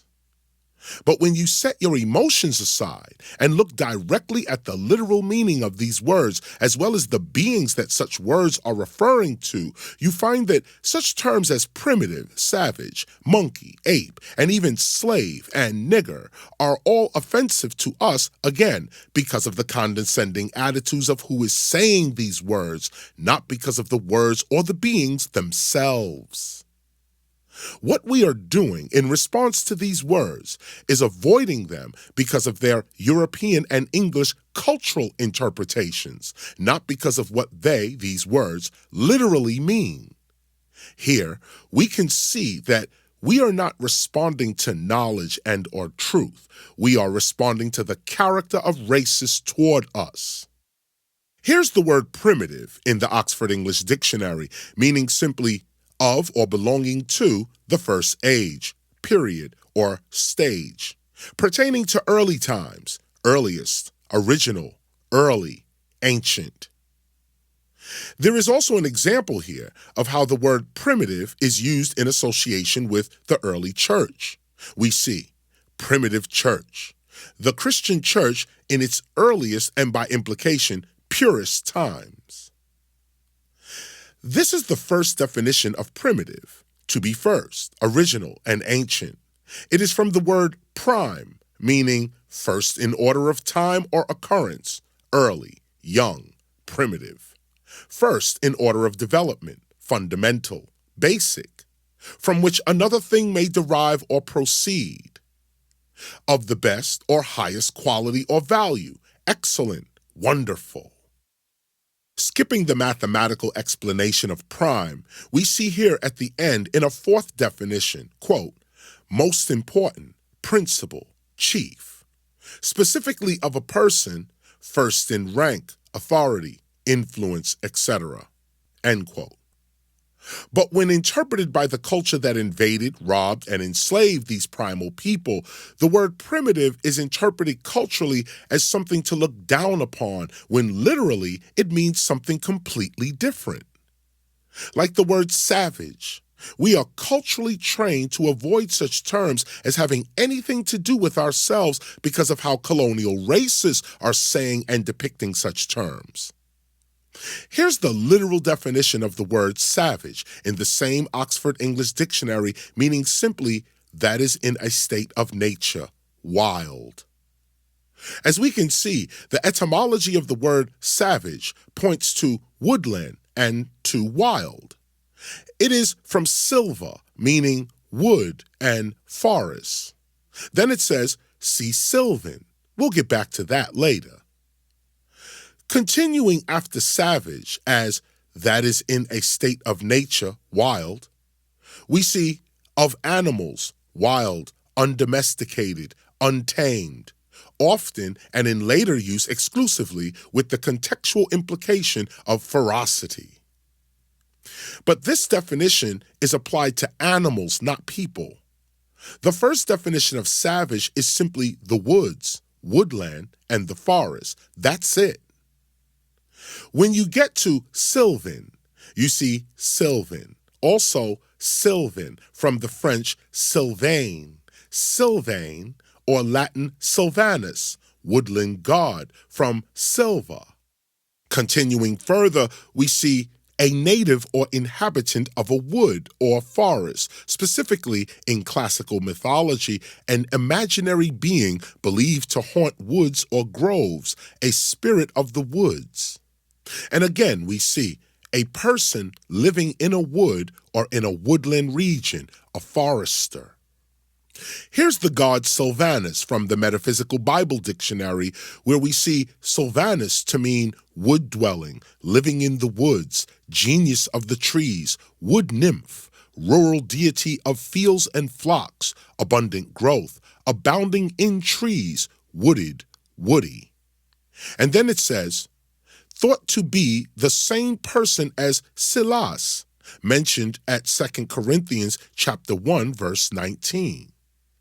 At 2 Corinthians chapter 1, verse 19, we read, quote, for the Son of God, Jesus Christ, who was preached among you by us, even by me and Silvanus and Timotheus, was not yea and nay, but in him was yea, end quote. So let's add this up. Not only is a savage simply someone living in the woods, but the original term, savage, comes from sylvan, which is from the French sylvain, or the Latin sylvanus, the woodland god, from the word silva. We also see Sylvanus mentioned as the name of someone preaching the word of Christ, along with the apostles Paul and Timothy. So, how does the name of a founding member of the primitive church become associated with cruel and barbarous deeds? These early people of the forest and the woods, however, who were among the most peaceful and outwardly accommodating people in the world, were turned into cruel subhumans by European and English imperialists entering the forest to cut down trees, rob the natural resources, and enslave the people living there, now called savages and barbarians by them. And what exactly is a barbarian?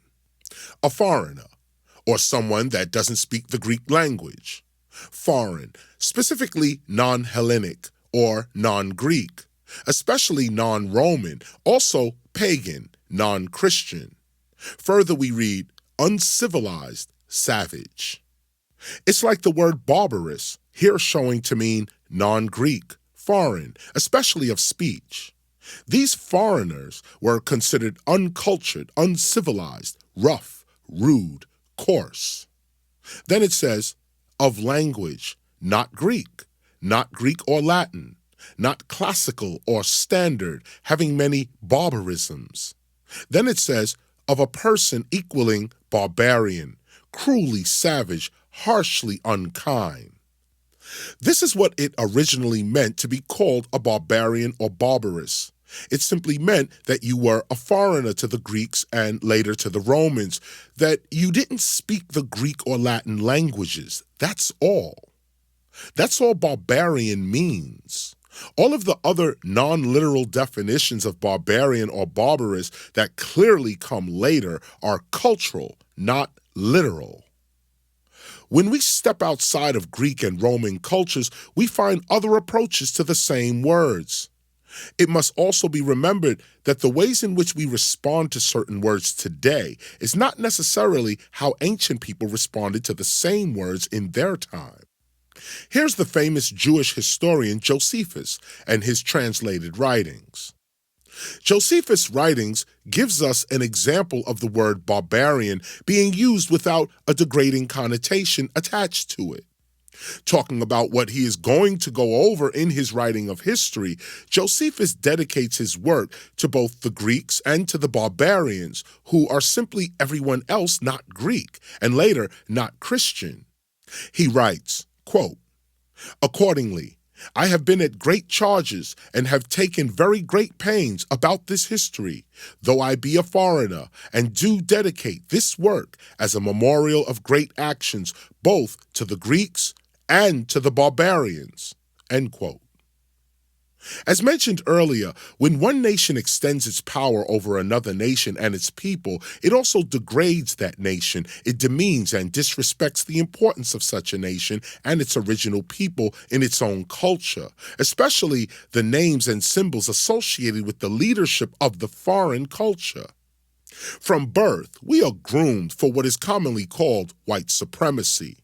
And looking literally at certain key words in American society and how we are responding to them also reveals to us the modern-day effects of institutional racism and how we may steer ourselves away from it.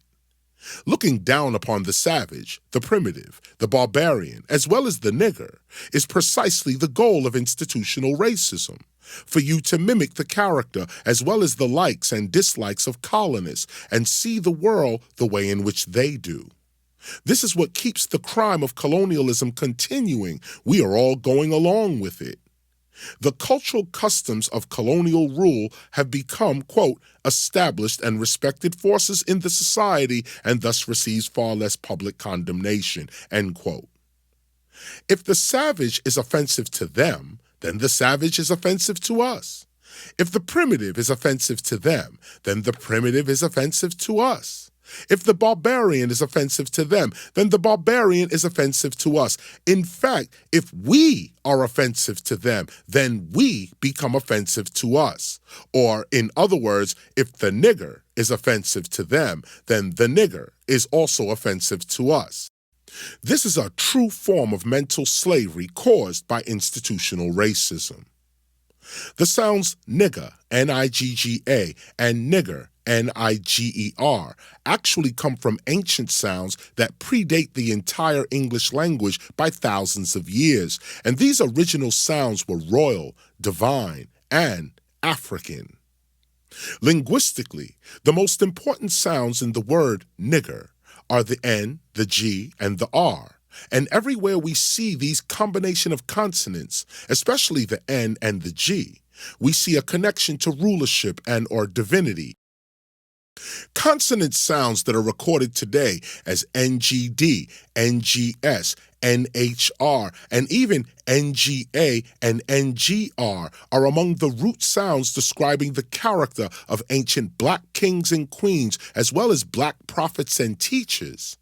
However, the historical meaning and cultural interpretation of such sounds and words rests upon what kind of community is describing these kings, queens, prophets, and teachers. If the relations between an ancient community and the ruler, etc., were good, then such a ruler would be spoken of favorably, and his or her basic character and actions would be remembered culturally through certain sounds and words repeated by the people of the culture. Likewise, if the relations between the ancient community and the ruler, etc., were not good, then such a ruler would be spoken of unfavorably, and his or her basic character and actions would also be remembered culturally through certain words and sounds repeated by the culture. Sometimes the same sounds and or words can have different, even opposing meanings based upon the cultural and or political experiences of the community speaking such sounds and words. We see this at the NGS consonant sound found amongst a glossary of ancient sounds located at the back of the American Heritage Dictionary. Here, we see the West Semitic NGS intending to press, oppress, and to drive. We see that NGS is the root sound of the word negus, from the Amharic negus, from the classical Ethiopic negus, meaning king, and ruler, which is the verbal adjective of nagsa, meaning to rule and to become king. Here we can see an ancient tension between West Semitic communities and Ethiopian kings, where the same sound, NGS, means both oppression on the West and rulership on the East. Obviously, the true definition is based upon the experiences of who is speaking. Over many centuries, the sound and the word nigger has gone through the same kind of linguistic metamorphosis. Here we can see the Sanskrit word niga in a Sanskrit English dictionary, meaning to cover, conceal, and to hide. The Sanskrit goes on to define the word sound niga as concealed, hidden, secret, and obscure. This, however, is the oldest interpretation as to what black represented. It originally meant concealed, hidden, and secret, like that of the Cushite and Kemetic chief god Amun, from where the word Amen comes from. Keep in mind that in ancient times, one's name was more of a verb than that of a noun. It was more associated with your activity or what you or your family was known for than being associated with the family name of colonists and slavers. So when we look at the word nigra in the same Sanskrit dictionary, meaning to hold down, lower, depress, and to keep or hold back, draw near, and attract, we have to ask, in ancient times, who was doing this holding down, this lowering, this keeping back or holding back? These appear to be the descriptions of what certain black imperialists were doing to other indigenous black communities throughout ancient Africa and ancient India. The sounds niga, nigra, niga, and naga, along with inkosi, nya, nyaga, inyunga, ingus, nigus, and negus, all predate English language by hundreds, if not thousands of years. Some of the oldest Afro-Asiatic sounds like ginger, sandal, sugar, pepper, and panther, as examples, find their roots first in Sanskrit, then on to Latin, with many Hindi words continuing right into Spanish, French, and English. Ancient Hindi and Sanskrit words like cash, dungarees, thug, pajamas, jungle, juggernaut, swastika, caste, karma, guru, avatar, ganja, and many more words are now spoken as fluent English, even though these words, their root sounds, and the cultures these words come from predate European and English civilizations by thousands of years. The African words dega, English dig, meaning to understand or understood, goy, English guy, meaning a young man of no standing, yoke, meaning okay, meaning all right, cat, meaning person, along with hip, meaning aware, and gorilla, spoken originally by African women referring to a hairy African man, are also part of English language today, even though these words and the cultures in which these words emerged from also predate European and English civilizations by thousands of years. Ultimately, many of the words that we use today and believe are original English words have come from the sounds of the very civilizations we have lost to English invasion and colonialism. Nigger and nigger are among these sounds. Most people believe that the word nigger comes from the Spanish negro, but in truth, it is the other way around. The Latin nigger, N-I-G-E-R, comes first, and from the Latin nigger, we get the Spanish and Portuguese negro, and the French nigger, N-I-G-R-E, the English nigger, N-I-G-G-E-R, the Irish negger, N-A-Y-G-U-R, and the Scandinavian and German neger, N-E-G-E-R. It was this epithet, however, neger, N-E-G-E-R, that Noah Webster deliberately chose to use as the designation for all Africans in the newly forming United States. Webster did not choose the Spanish negro, which is what we Africans were identified as in the Americas and in Europe from as early as the 1400s. In fact, H.L. Mencken, in a 1971 edition of his book, The American Language, An Inquiry into the Development of English in the United States, credits Noah Webster with standardizing the word negger as opposed to Negro in early American colonial language. He writes, quote, Webster, in fact, delighted in controversy and was anything but free from the national yearning to make a sensation. Many of his innovations failed to take root, and in the course of time, he abandoned some himself, such as the dropping of the silent letter in such words as head, give, built, and realm. Successive editions of his dictionary show further concessions, but many, like acker for acre and cag for keg, did not begin to disappear until the edition of 1847, issued by other hands after his death. Three of his favorites, chemist for chemist, negger for negro, and zebra for zebra, are incidentally interesting as showing changes in American pronunciation. He abandoned zebra in 1828, but remained faithful to chemist and negger to the last. End quote. So where we could have been called negros or negroes, which is what we were being called by the Spanish already in the Americas and the English in Britain as well as in the Caribbean, Webster deliberately chose to remain faithful to the German negger to the last. We begin the etymology of nigger with Webster because it is Noah Webster that was among the leading scholars determined to define African people as slaves and degenerates in American language, and it is his definitions of negger, nigger, and of negro that most Americans are culturally responding to today. The word nigger, N-I-G-E-R, is not an American word. It is a Latin word meaning black. Neger, N-E-G-E-R, is a degrading German term for Africans relating to stupidity, immaturity, and ignorance. In Germany, Africans are referred to as Ethiopians or as Egyptians. Neger is the disrespectful term for Ethiopians and Egyptians, or simply dark-skinned Africans. Here's a German poster from the 1700s depicting Africans being captured by Arabs for European slavery. It reads, "Egyptian exhibition and Bedouin caravan." This is what a Neger was in Germany, a slave. And this is what Noah Webster chose to designate us Africans as in United States literature. This institutional racism would continue right up until the 1950 edition of Webster's dictionary, where we read the definition and description of the Negro. Negro, a person belonging to the black race, especially to the typical African branch of that race, formerly called the Ethiopian. The type being characterized by tall stature and often powerful physique, extreme dolichocephaly, convex forehead, prognathous jaws with large teeth, flat, broad nose, everted lips, woolly hair, and dark brown to sooty black complexion.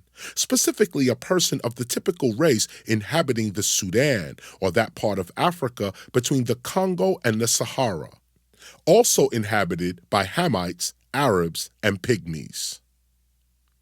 Now look at what Webster is describing as Negroes and niggers, the type being characterized by tall stature and powerful physique, extreme dolichocephaly, convex forehead, prognathous jaws with large teeth, flat, broad nose, everted lips, woolly hair, and dark brown to sooty black complexion. This description, however, especially the extreme dolichocephaly and Congo parts, relate directly to a black people of the Congo called the Mangbitu, and an ancient African technique known as Lipambo. Lipambo was practiced in the Congo amongst the Mangbitu ruling class as late as the 1870s until it was outlawed by Belgian colonists in the 1950s. The Mangbitu of the 1950s were an African community that managed to absorb other African communities into its culture.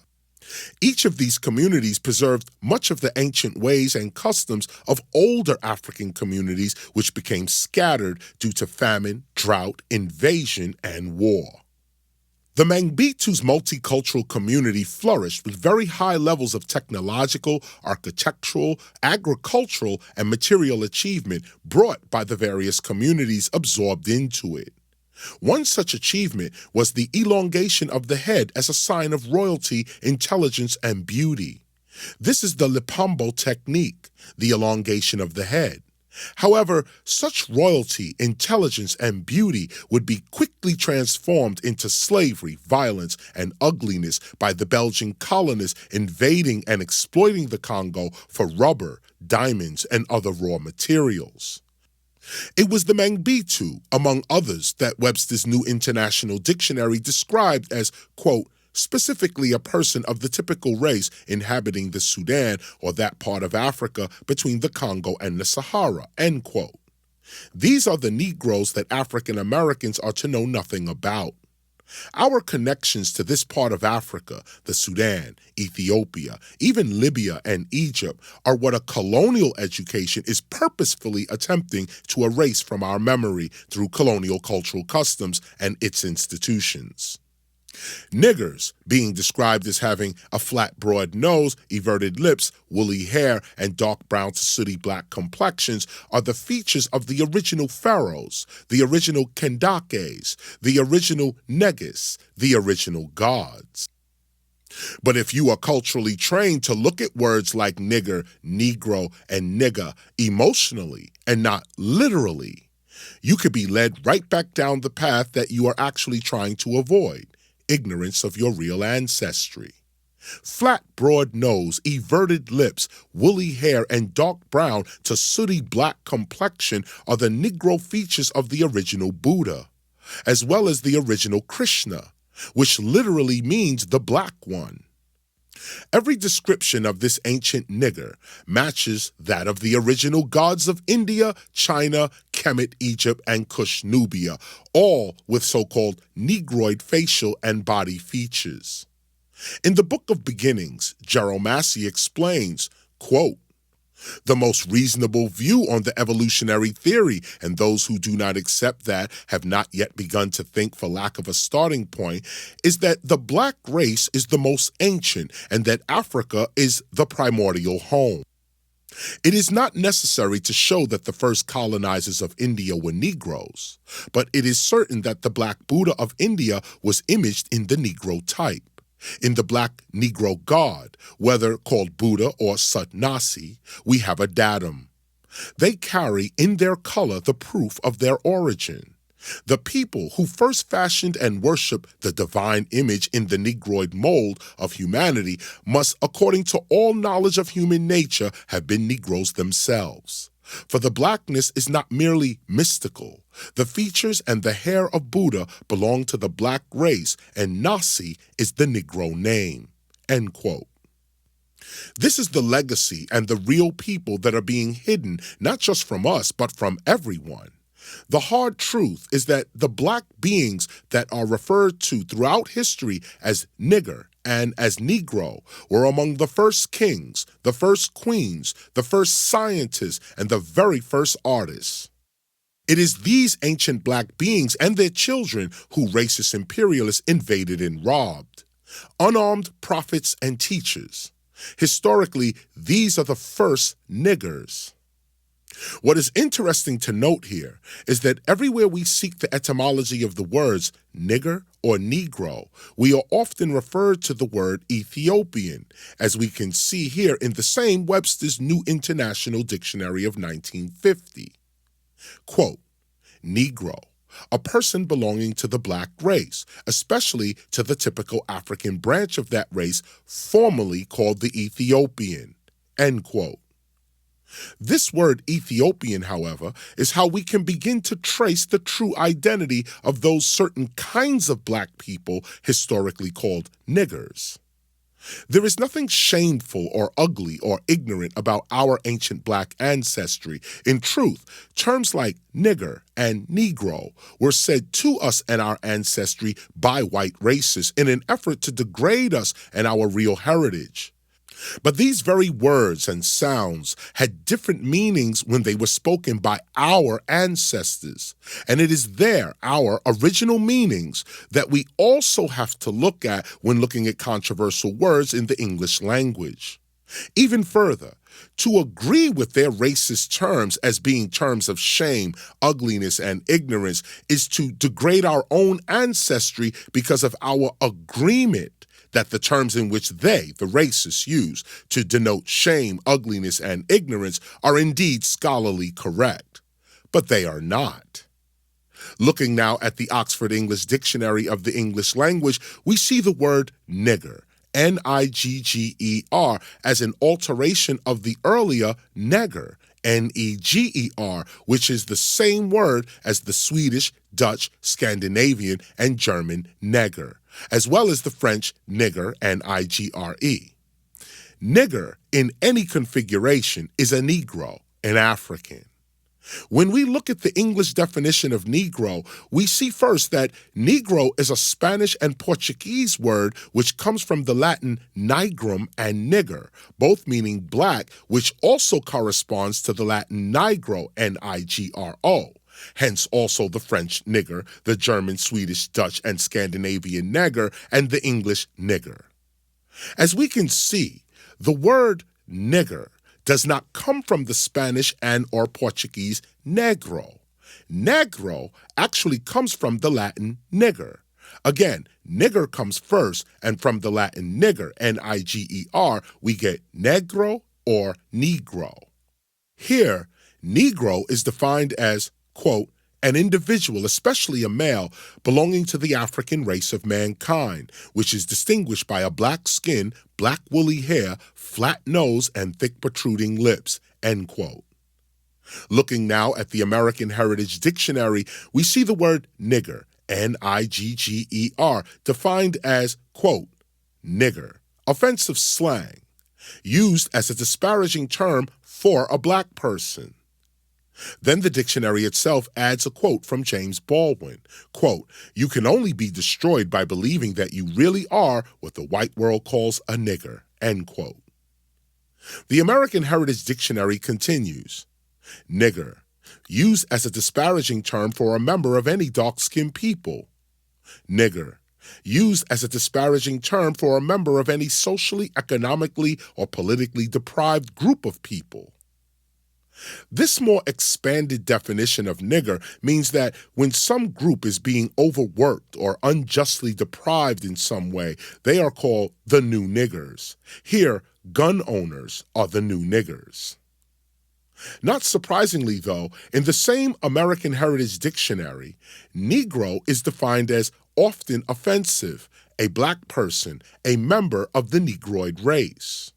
Therefore, and as we can plainly see in modern American and English languages, niggers are Negroes and Negroes are niggers. There is no difference as if being called a Negro is somehow better or more acceptable than being called a nigger. In today's American and English languages, they are the same words with the same interchangeable meanings. In fact, this is what also makes the etymology of the term nigger, N-I-G-G-E-R, so confusing to trace. At one moment, according to whoever is defining the term nigger, nigger can mean one thing in one age and then another thing in another age. Nigger can have one definition in 1 year and then have another definition in another year. An example of this can be found when comparing the definition of nigger in the 2011 American Heritage Dictionary of the English language to the second college edition of the same American Heritage Dictionary of 1985. As cited earlier in the American Heritage Dictionary of 2011, nigger is defined as offensive slang, used as a disparaging term for a black person. Nigger, used as a disparaging term for a member of any dark-skinned people. However, just 36 years ago, in 1985, the same dictionary defined nigger as offensive slang, a black, or member of any dark-skinned people. Notice how nigger in 1985 is a black, or member of any dark-skinned people, while in 2011, the same nigger is now defined as a black person. Here, nigger is no longer defined as a black, in lowercase letters, as it was defined in 1985. Here, in 2011, nigger is now defined as a black person, with black spelled with an uppercase B. The question here becomes, who is defining us like this? Who has the authority to define the words nigger, Niger, nigga, or Negro like this?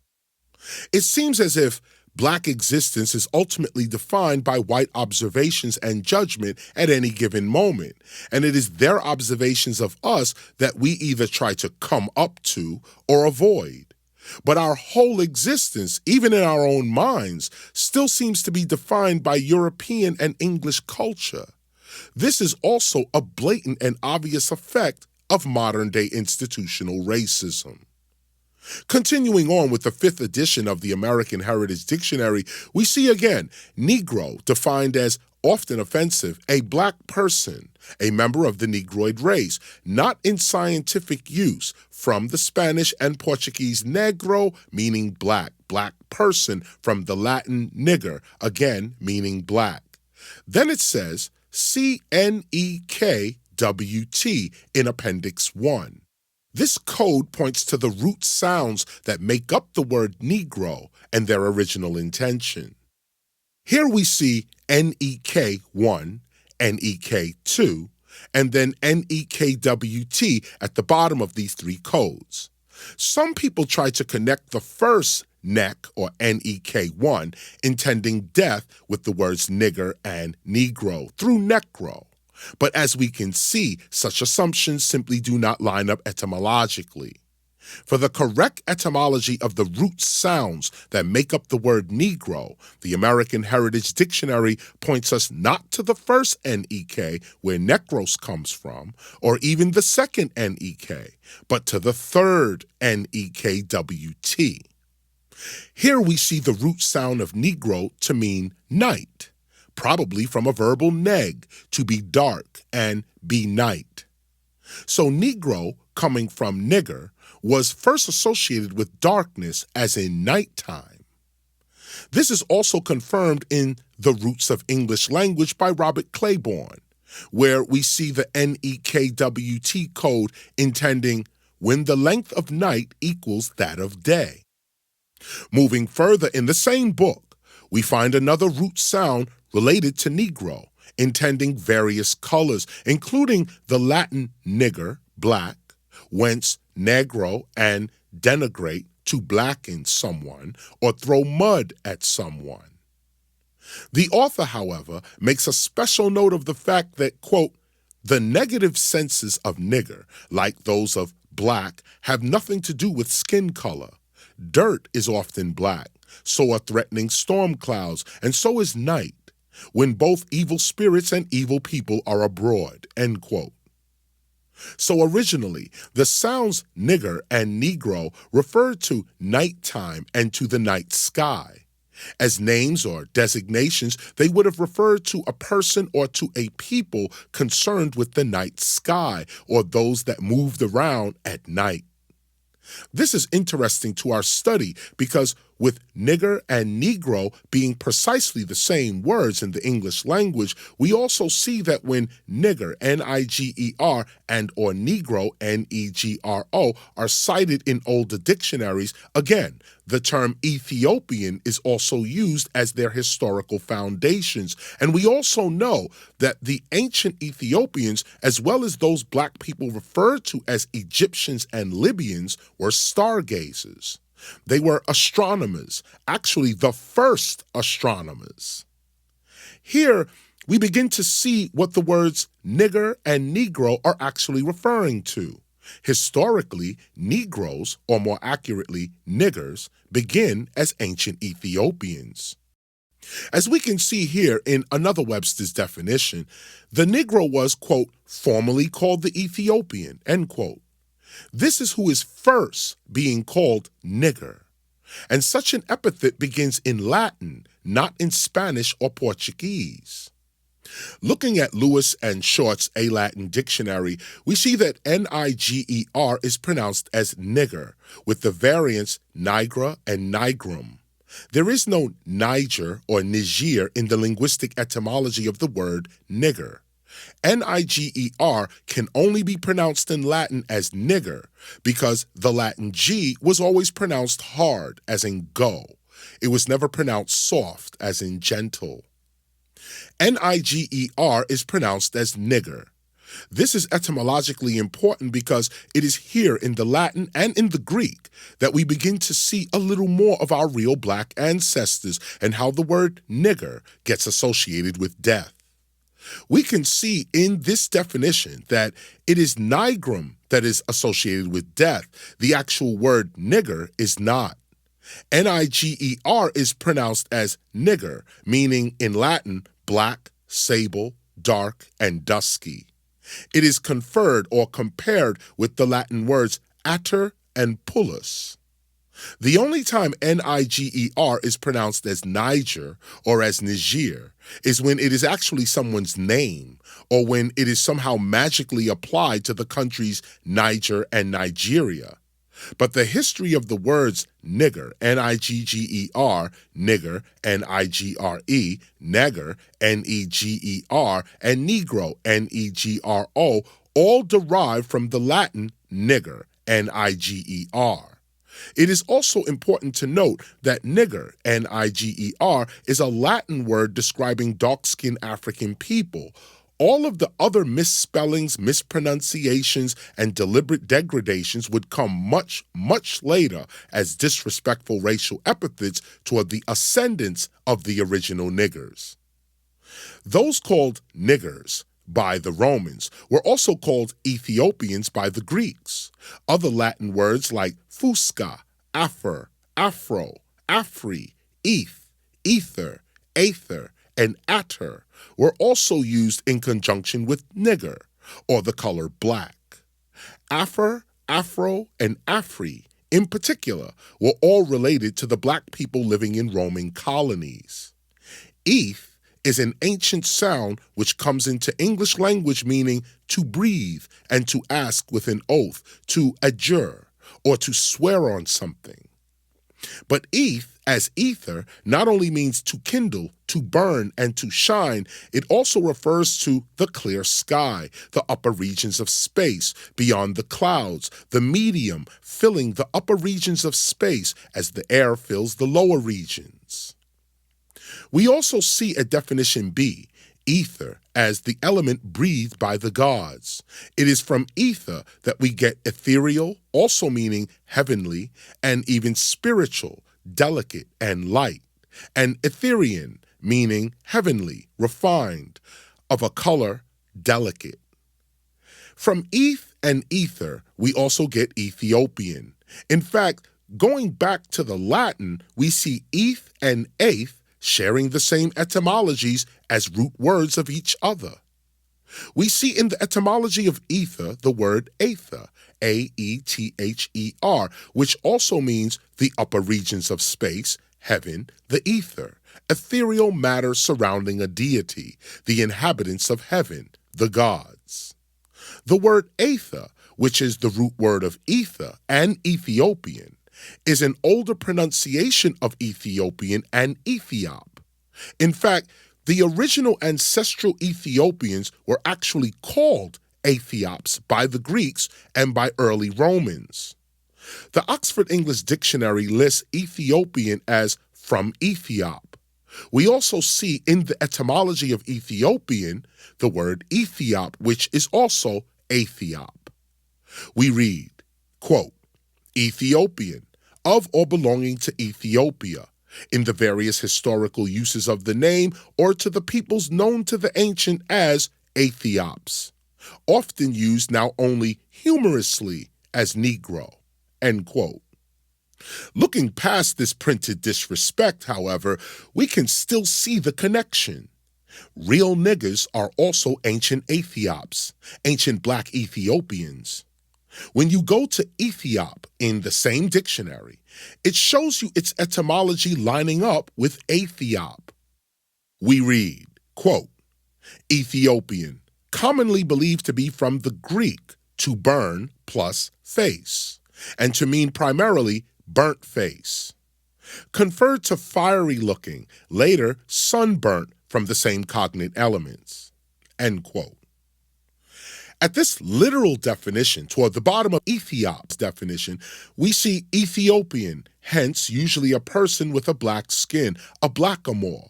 First, we can see that even the word Ethiopian is derived from derogatory descriptions of our ancient black ancestors, burnt face. But looking past that, we begin to also see the real character and culture of the first black people being called burnt face, niggers, and Ethiopians. These are the original black people known to the ancients as Aethiops. These are the first of the ancient astronomers. Remember, anything dealing with the sounds ether, aether, and or atter is dealing with blackness and the upper regions of space. The combination of ether, aether, and atter reveals the existence of the first astronomers, those interested in the night sky, or a clear sky. These are who were first considered the gods, those that dwelled in the mountains close to the heavens, studying the stars and the planets, mapping the universe and time. Looking at the Oxford Latin Dictionary, we see the word atter used by Greek and Roman poets as dark, as in funeral, ill-omened, and terrible. These were their interpretations of a people and a science they didn't yet understand. These are the people that they are calling burnt face, and we can see the Greco-Roman disdain for darkness beginning amongst their poets. The word atter only means black, dark-colored, and having black or dark skin. This definition is from the Oxford Latin Dictionary, but looking at Lewis and Short's A Latin Dictionary, we see atter as to burn, and coming from Sanskrit, where we see the words aetna, aetha, aestus, and aestes, all referring to burnt black and black as coal. Continuing with the definition of atter, we see black, and specifically coal black, lusterless black, sable, dark, opposite of albus, lusterless white, and different from nigger, glossy black.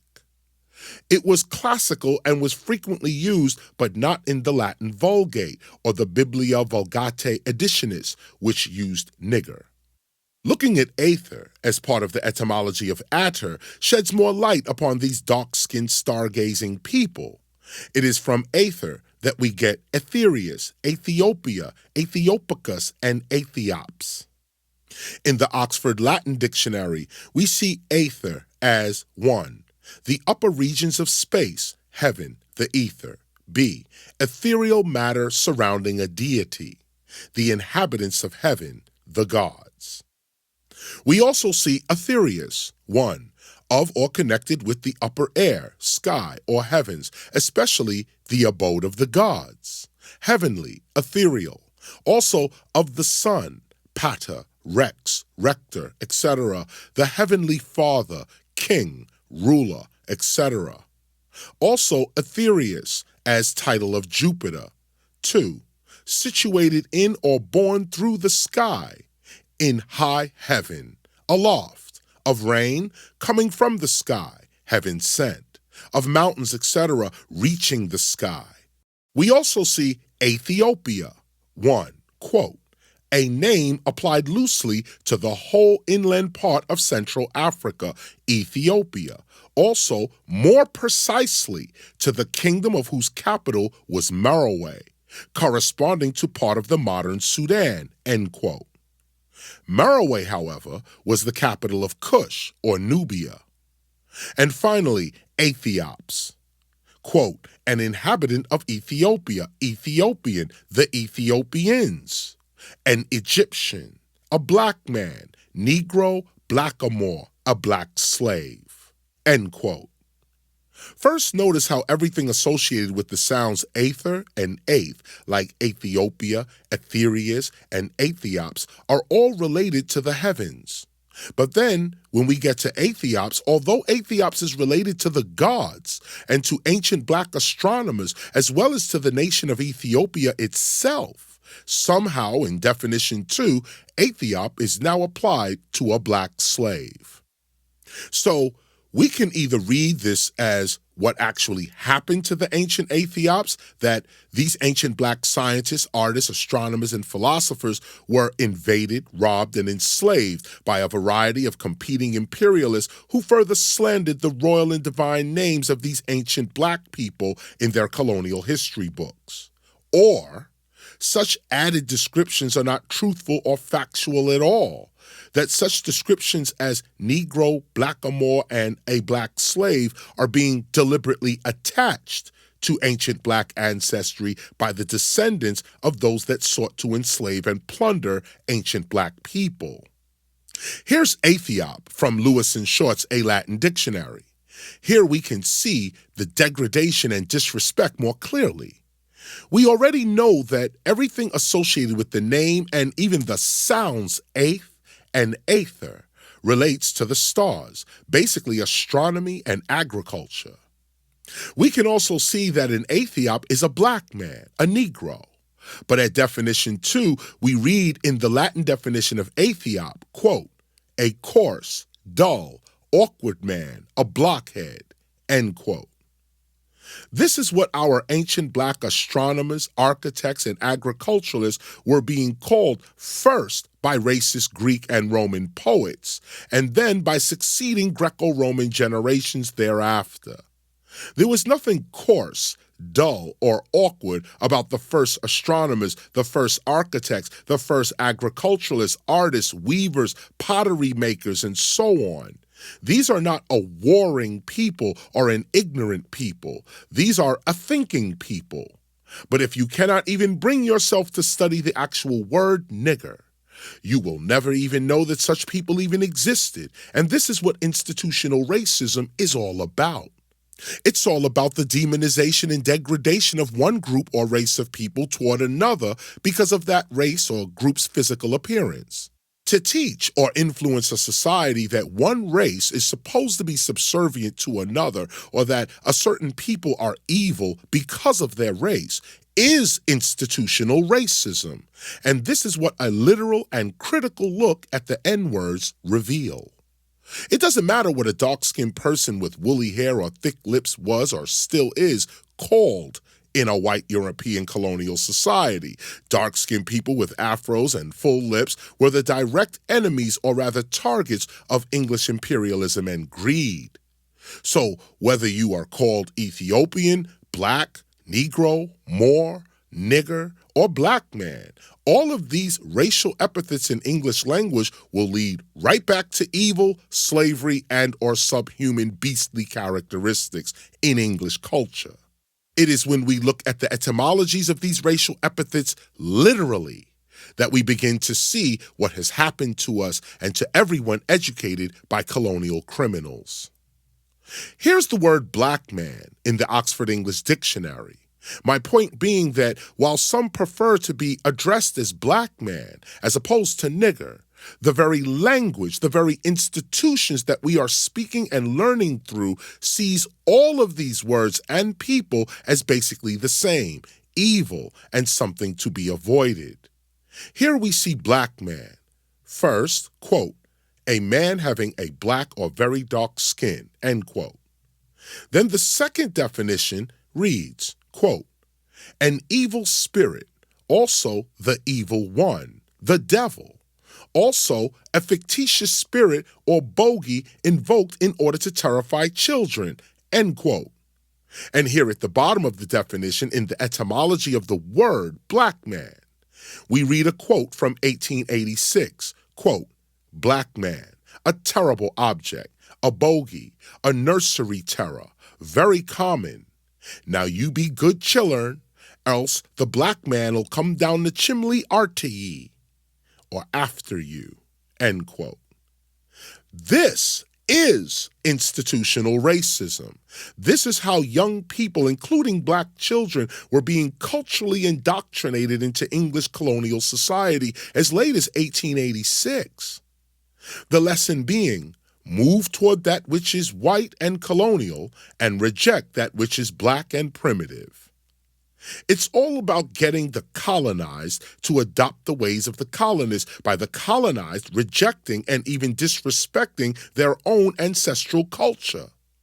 Looking at one's own starting point and one's own ancestors as something that one should avoid and be ashamed of if one is to succeed in the American society is precisely the function of institutional racism, and such a cultural view is continuously reinforced through America's learning institutions. It is the culture of the learning institution that perpetuates the racism of its founders through the institution. So, in their colonial institutions, our real ancestors were not called Africans or blacks or African Americans or Afro-Americans. In European and English world history, our ancient black ancestors are called niggers. And it is by searching the etymology of this word, nigger, that we shall see more of our real ancestry and what really happened to them, us, in European and English world history. We can see linguistically that the same people being called niggers and Negroes are the same people called Ethiopians, Egyptians, and Libyans, and we can also see linguistically how they are being moved around from one location to another based upon who is invading their regions and misplacing them. We've already learned that the ancient Ethiopians, the burnt-faced ones, were originally known as the ancient Aethiops, and we can see in the original meanings of their names that these dark-skinned people were scientists, astronomers, priests, and philosophers. In the Oxford English Dictionary, we read that, quote, the Ethiopians are mentioned by Homer as a people dwelling in the Far East and the Far West. In later Greek, the name was applied chiefly to the inhabitants of Africa south of Egypt, but also to people of swarthy complexion in other parts of the world, end quote. We can see that when Greece begins to occupy Egypt, the effort to push the original black people out and away from their homelands, specifically Egypt and the surrounding area, was well underway. The plot to erase our real ancestry from the face of the earth and remove them from their ancestral homelands did not stop when Arab and European forces, along with their African allies, began raiding and robbing our defenseless villages and communities of high learning and craft skills. To ensure that we were to never again regain our ancestral greatness, whole maps were rewritten with the names of colonists and invaders as the significant points of interest and navigation.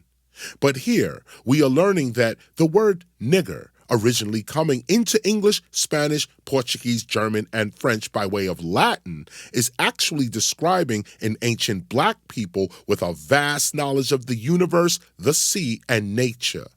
Ultimately, real niggers are the ancient Ethiops or the ancient black Ethiopians, the gods. Returning to the Oxford English Dictionary, we see recorded in 1574, quote, "The Maskets boarding upon the Indians and the niggers of Ethiop bearing witness," end quote. And again, we see the reference to Ethiop or Ethiopia and Ethiopians in the definition of nigger. It is from this nigger, N-I-G-E-R, that we begin to see neger, N-E-G-E-R, nigar, N-E-G-A-R, nigger, N-I-G-R-E, negro or negro, N-E-G-R-O, and eventually the degrading term nigger, N-I-G-G-E-R. However, digging even deeper, past the Oxford English Dictionary, arriving at the Oxford Latin Dictionary, we see that nigger, N-I-G-E-R, is a Latin word, and we see its definition in Latin to mean dark in color, black, or of a color approaching black. Its second definition in Latin refers to people with dark skin or complexion, swarthy, dusky, as well as having black hair. It was these dark-skinned people with woolly, curly black hair, thick lips, and broad noses that the Greeks began calling Ethiops or burnt face. And as we can see, recorded in Latin, an Ethiop was simply an Ethiopian or even an Egyptian, and they were associated with the study of the stars, astronomy. These are not necessarily the Egyptians or Ethiopians we see governing Egypt and Ethiopia today. These are the dark-skinned Afro-Ethiopians and Egypto-Nubians, Cushites of 1,000, 3,000, and 5,000 years ago, our true black ancestors. As we learned earlier, when Ethiop becomes Ethiop, we get the term Ethiopian, again, commonly believed to be from the Greek word meaning to burn and another meaning face, meaning primarily burnt face, as well as fiery-looking and later sunburnt. But as we read further, we find that, quote, "the formation of the word is not clear, and some have supposed the word to be an etymologizing corruption of a foreign ethnic name," end quote. So here we learn that the Greeks were possibly hearing these words or sounds, eth, aeth, aethel, from non-Greek speaking black people, barbarians, and began corrupting these sounds in their own language and degrading them in their own Greek culture. As we read further, we find that these black Afro-Ethiopians are mentioned by Homer as a people dwelling in the Far East and the Far West. In later Greek, the name was applied chiefly to the inhabitants of Africa south of Egypt, but also to people of swarthy complexion in other parts of the world. Tracing the etymology of the words nigger and negro and finding continuous references to ancient Ethiopians, we confirm again in the Oxford English Dictionary that Negroes, niggers, Egyptians, Ethiops, Libyans, and Ethiopians with dark skin and afros are all the same people being called different epithets by competing European imperialists. The root sounds of Ethiop and Ethiopian, however, aeth, aether, and ethereus, all correspond with the word eth, and from eth, we get the word ether, meaning to kindle, burn, shine, etc. It comes from the same root as fair weather, and again, we see ether coming from aether. Ether has been long known as, quote, an element breathed by the gods, diviner air, end quote. And like ether, ether too is related to the clear sky and to the upper regions of space beyond the clouds. Again, this is who and what ancient niggers really were. They were the ancient Aethiops. They were among the first astronomers and thus the first agriculturalists. They were not the hunter-gatherer types. They were not even the warrior types. They were the unarmed vegetarians that lived in self-sustaining, stable environments conducive for stargazing, art, dance, and weaving, along with long hours of experimentation, meditation, and play. Factually and literally, everything about the real etymology of the word nigger points back to the gods, ethereal being, and heaven. These early astronomers also took their celestial knowledge to the sea and sailed all over the earth. Without a compass, a map, or any kind of GPS, these early black navigators, niggers, sailed from Africa all the way to the Americas and even beyond that. Sea travel is another historical trait of these ancient black people, also known as Aethiops, Ethiopians, Libyans, Phoenicians, Carthaginians, and niggers. It is here that we begin to deal with niggers as a fact in history, as a real people. Niggers are not facts in or of history. Nigger is a degrading racial epithet hurled at dark-skinned people. It is a degrading term in the sense of how it is used as a diminishment of the original nigger, Niger, which is a fact in and of real history. Niggers, with one G, Niggers, were a real people. The term nigger, Niger, has always referred to a real people, a special people, a holy people. Such peaceful, unarmed people, however, were also the targets of Greco-Roman imperialism and invasion, and thus slander. Before, during, and even many years after the existence of the Roman Empire, those called niggers held the status of prophets and teachers all throughout the Mediterranean, Europe, and Africa.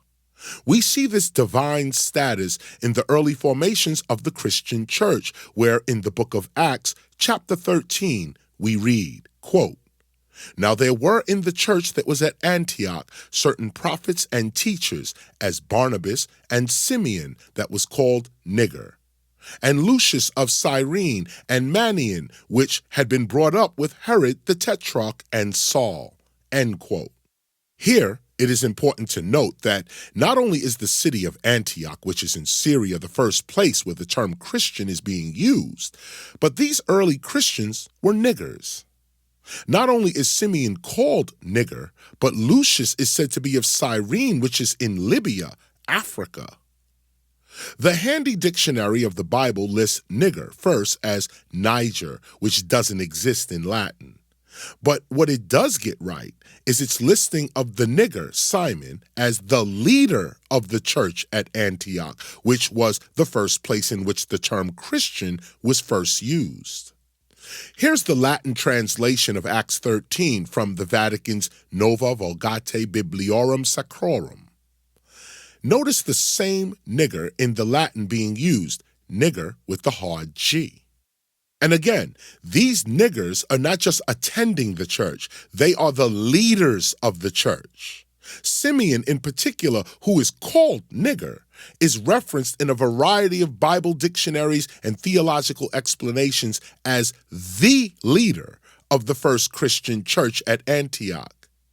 Here's Nave's Topical Bible, listing nigger as black, surname of Simeon, leader of the church at Antioch. As we can plainly see, niggers begin as prophets and as teachers and leaders of the first church. Over time, these same niggers are degraded and disrespected by the same Greco-Romans that would adopt and co-opt the Christian faith for themselves and for the control of their colonized people. Following the linguistic trail of the sounds ath, aeth, and aether, we come to Ethel. And we know that Ethel is of the same family of words because of its cognate connection to Ethel. Again, eighth and eth are among the same root words, making up the same and similar sounds historically. These root sounds, eighth and eth, are descriptive in nature. They are describing what Latin-speaking people are seeing and experiencing, even judging and criticizing. Here, we see Ethel to mean good family, noble descent, nobility, as well as family, race, kind. The original signification seems to have been race ancestry. This is also who Greeks and Romans are describing all non-Greco-Roman people as, or all non-Christian people as. And we can see this in the Oxford English Dictionary definition of ethnic, pertaining to nations not Christian or Jewish, Gentile, heathen, pagan. As we are learning everything about these root sounds, ath, eighth, and eth, and the words they produce begin as designations for a people outside of and foreign to Greco-Roman society. And we can clearly see how the sounds ath, eighth, and eth flow right into Ethel, which is Ethel, and into ether, which is aether. All of these sounds and words are describing a foreign, dark-skinned people who were first admired by the Greeks and others as coming from a good family and of noble descent. Then, as the decades roll on, these same burnt-faced astronomers from good families and noble descent become black slaves. Continuing with the root sound, eighth, we arrive at the words athlant, Atlantic, and Atlantique, corresponding to the Latin Atlanticus, where it also says Sea Atlas. These words also make up the word Atlantic, meaning of or pertaining to Mount Atlas in Libya, on which the heavens were fabled to rest, hence applied to the sea near the western shore of Africa, and afterwards extended to the whole ocean lying between Europe and Africa on the east and America on the west. Atlantic was originally pronounced as Atlantic and referred to a West African Libyan people also interested in the stars at night. These are the black people also identified as Ethiops, and during ancient times, before Arab and European invasions, these black Ethiops were among the races above Egypt, also living in northern Africa at the time. When we go to the word Atlas in the Oxford English Dictionary, we see that it is the name of one of the older family of gods who is supposed to hold up the pillars of the universe and also of the mountain in Libya that was regarded as supporting the heavens. Atlas, one who supports or sustains a great burden, a chief supporter, a mainstay. What is even further interesting is that both Mount Atlas and the ancient god Atlas himself are both related to Atlantis. Yet the word Atlantis does not appear in the Oxford English Dictionary at all, not even in the supplements. It is in the Oxford Latin Dictionary that we read Atlantis, of or connected with Mount Atlas or the region in which it is situated, a daughter or female descendant of Atlas. The interesting thing here is that all references to ancient Ethiopians, Ethiops, ancient niggers and Negroes point to the sky, to the stars, and to the universe. And we know that our black ancestors were stargazers, astronomers. This is how they sailed the Ethiopian Sea, now the Atlantic or Atlantic Ocean, with no compass or map. This is also how they learned agriculture and how and when to plant their foods. This is also how they predicted the future and built their temples in mathematical alignment with the universe and the circumference of the earth. Even more revealing is that in ancient times, what we are calling Libya today was the designation for the whole northern part of Africa. Where Mauritania and Algeria are today, all the way across to where Egypt is today, was called Libya, and these Libyans were and still are some very dark-skinned people. It is here that we begin to connect the original Atlas not only to the original Ethiopians, but also to ancient Atlantis. Looking at the Oxford Latin Dictionary again, we find Atlantis to be of or connected with Mount Atlas, or the region in which it is situated. Atlantis is also a daughter or female descendant of Atlas. It is here that we begin to read history through myth, meaning that it is through myth that we can see the remembered or celebrated characteristics of real events or a person or a people. And here, in the Lewis and Short's A Latin Dictionary, we can see that this ancient figure or people, remembered in world history as Atlas, is first referred to as a high mountain in Mauritania, in the northwest part of Libya, on which, according to fable, the heavens rested. But in mythology, we read that Atlas was a king of Mauritania, son of Iapetus and Clymene, and was a lover of astronomy. He was changed by Perseus with the aid of Medusa's head into Mount Atlas because he refused Perseus a hospitable reception as a guest.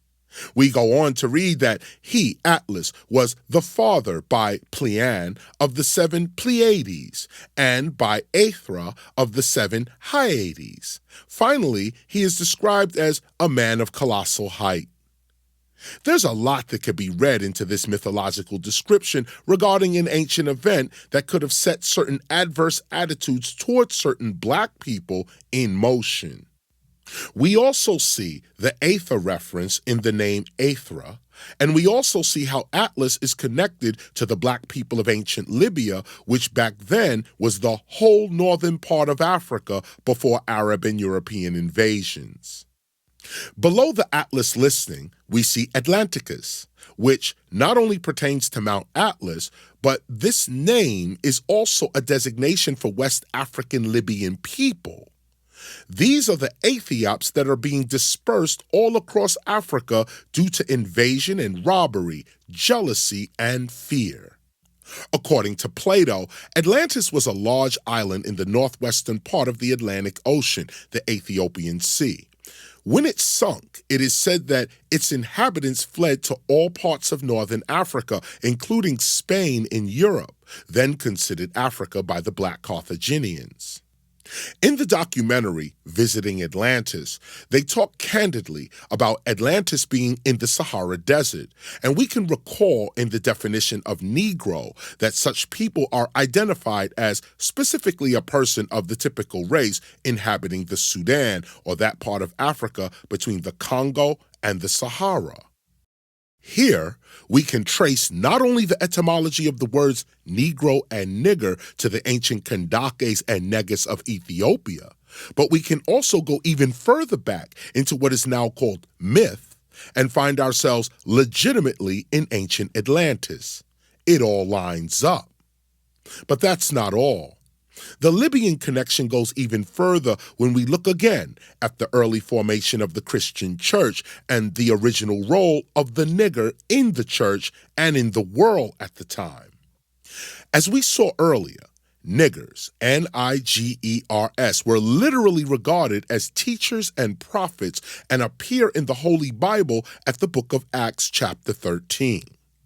Here it is important to note again that not only is the city of Antioch, which is in Syria, the first place where the term Christian is being used and the church is being established, but the leader of these early Christians and the church were niggers. Not only is Simeon called nigger, Lucius is said to be of Cyrene, which is in Libya, Africa. These kinds of Africans are the ascendants of the Atlanteans and the ancient Ethiops. They are the Ethiops and the Ethiopians, the blackamoors, the niggers, and the Negroes. What must always be remembered here is that the real black people that are being degraded and disrespected by Greeks and Romans were among the most learned, the most skilled, and in many instances, the most holy and the most righteous, also the most feared of their day. These kinds of Africans were known as niggers and then Negroes, and they were proud and confident in their designation as recorded again in the Bible at the Song of Solomon, also known as the Song of Songs. At what is widely thought to be a Shulamite woman, possibly the Queen of Sheba, expressing her love for Solomon, we read in the Bible at Song of Songs, verse 1, chapter 5 and 6, quote, I am black but comely, O ye daughters of Jerusalem, as the tents of Kedar, as the curtains of Solomon. Look not upon me because I am black, because the sun hath looked upon me. My mother's children were angry with me. They made me the keeper of the vineyards. But my own vineyard have I not kept? End quote. Here's the same verse in Latin, with nigra, N-I-G-R-A, being used for the first reference to black, and fusca being used in place of the second reference to black. As we can see, in ancient times, those labeled nigger or niggers were seen as holy men, prophets, and teachers.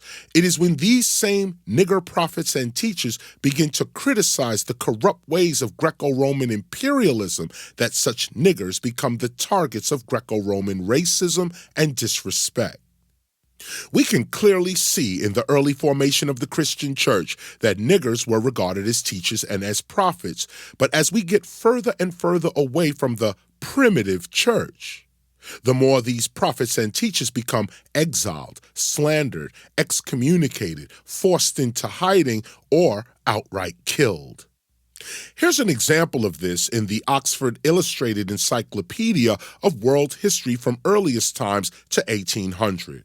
We read, quote, Arianism, the teachings of Arius, A.D. 250 to A.D. 336. A Libyan priest living in Alexandria who preached a Christian heresy. He declared Jesus Christ was not divine, simply an exceptional human being. His teachings reached a wide audience from the imperial household down to humble citizens. In 325, the Council of Nicaea excommunicated and banished him.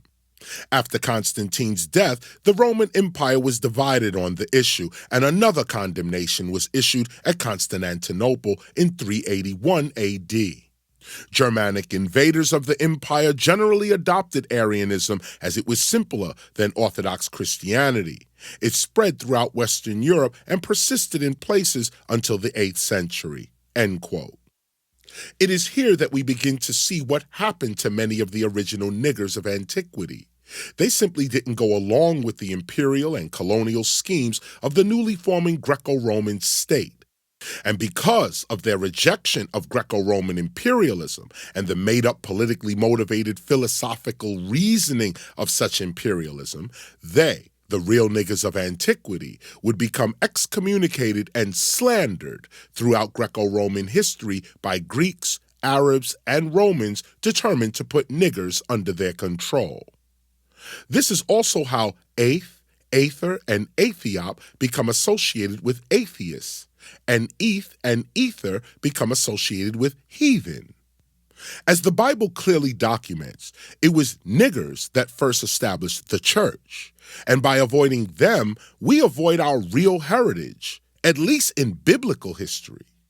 So it is here that one must seriously ask oneself again, as with the name Sylvanus eventually becoming Savage, how do the names of the black founding members of the church become degrading racial epithets associated with ungodliness?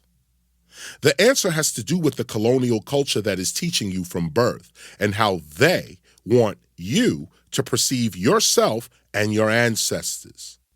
It is they, the ancient racist imperialists of the past, that posed as the intellectual authorities of their colonies and thus set the academic standards as to what was going to be known and how it was going to be known. It is they, the ancient racist imperialists of the past, that through language then placed the meaning of our entire people at the very bottom of their cultural and academic standards. In their own language and culture, they not only degraded the names and terms we use to describe ourselves, but they also named us the degrading epithets of their own language and culture. This they taught to their own children first, Then, as we were forced to learn in their schools, we too learned of ourselves according to the same degrading epithets of their culture taught to everyone taught by them. Speaking their language correctly, then, makes the enemy of their culture and language, us, feel eternally less than them. Speaking their language correctly has us seeing ourselves according to their cultural likes and dislikes, and we are among their cultural dislikes. This is why we are having such a hard time as a black people accepting ourselves, even our ancestral selves, our primitive, barbarian, nigger selves. Imagine, as a black people, most of us are doing everything in our power to transform ourselves into what is acceptable to white American culture exclusively. Even though America is made up of all kinds of people, including different kinds of black people, too many African Americans are still only trying to come up to the standards of white colonial culture and the society it produces. We are not trying to come up to the high standards of our own culture, or of Mexican culture, or of any indigenous American culture, or any Asian culture, or Latino culture, or even Arab culture, all of whom are Americans in America. Most Americans are trained, educated, often through language, to perceive white society as the society we are all to emulate and be more like. No one is trying to be more like Haitian Americans or Mexican Americans or Jamaican Americans or Puerto Rican Americans as examples. Most Americans are aspiring to be like white Americans, white European Americans. Some do it consciously and deliberately, while others are indoctrinated into such thinking unknowingly. Either way, it is colonial culture itself which, for African Americans, outright rejects the very existence of our original African being, and such rejection is also reflected in English language. We speak a language that at its very core has named us that which it culturally despises and looks down upon. So as we learn their language, we also learn to avoid everything that is authentically, ancestrally, and originally us. A final example of this can be found in the names Simeon and Simon, even Simone.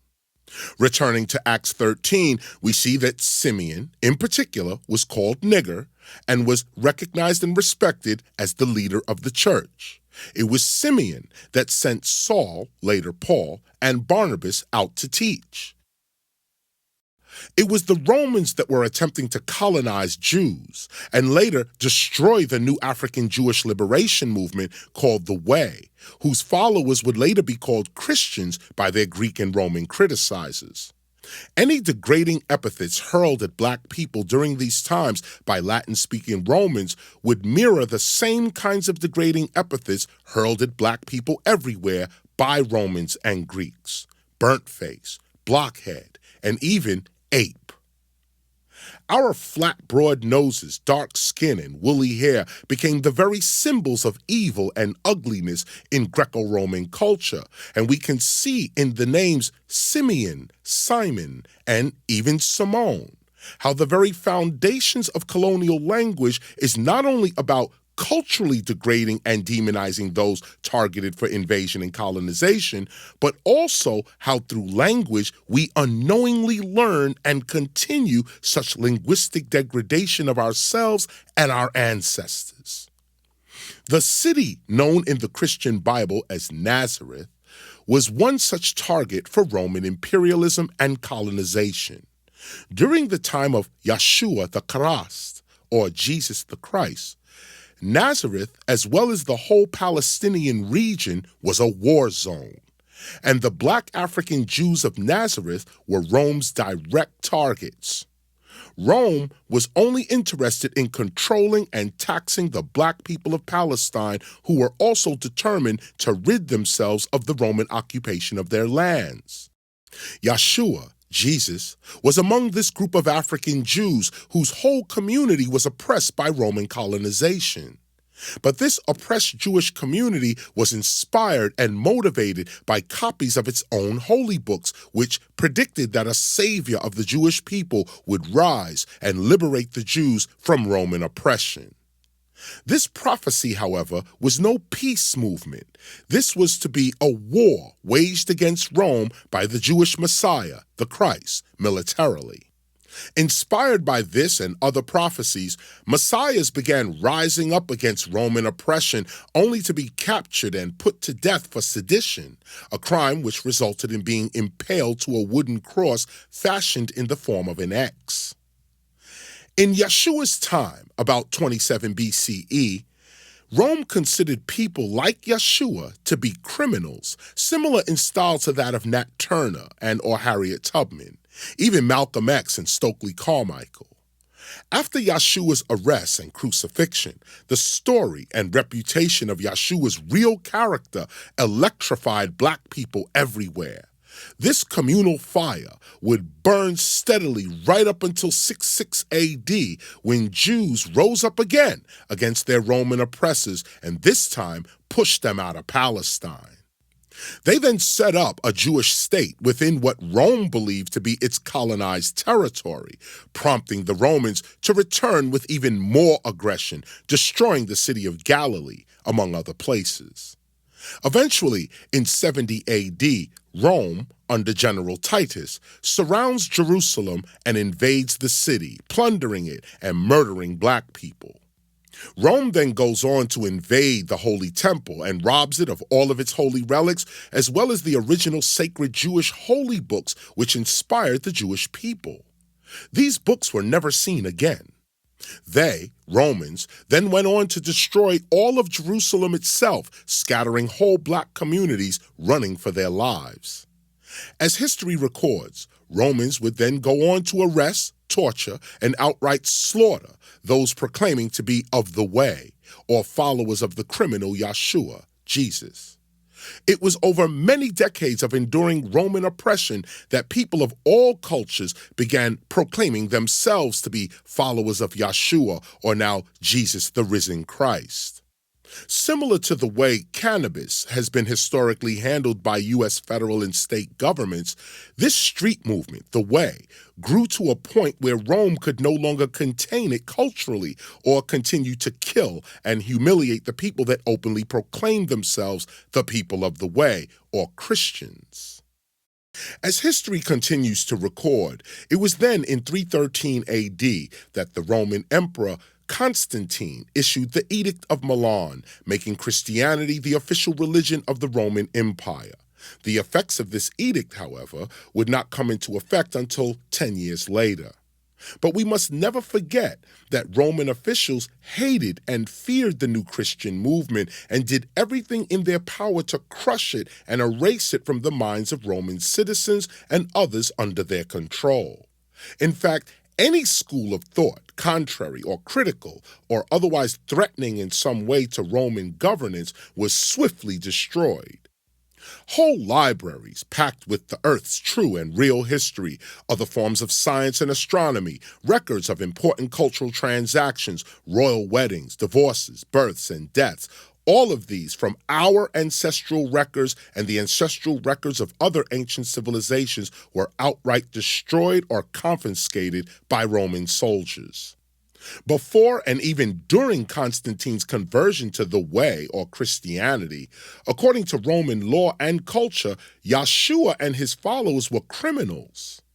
So, just like hip-hop, rap music, which was first rejected by governments and corporations alike when it first emerged, but then was co-opted by these groups and made to look like everything hip-hop was not, is the same way Rome co-opted Yeshua's movement and made it their own and made it appear like everything it was not. They began a rewriting of Jewish texts, which put the blame of Yeshua's death on the Jews, his own people, and exalted themselves as impartial observers, only doing the bidding of the Jewish people. Sounds familiar?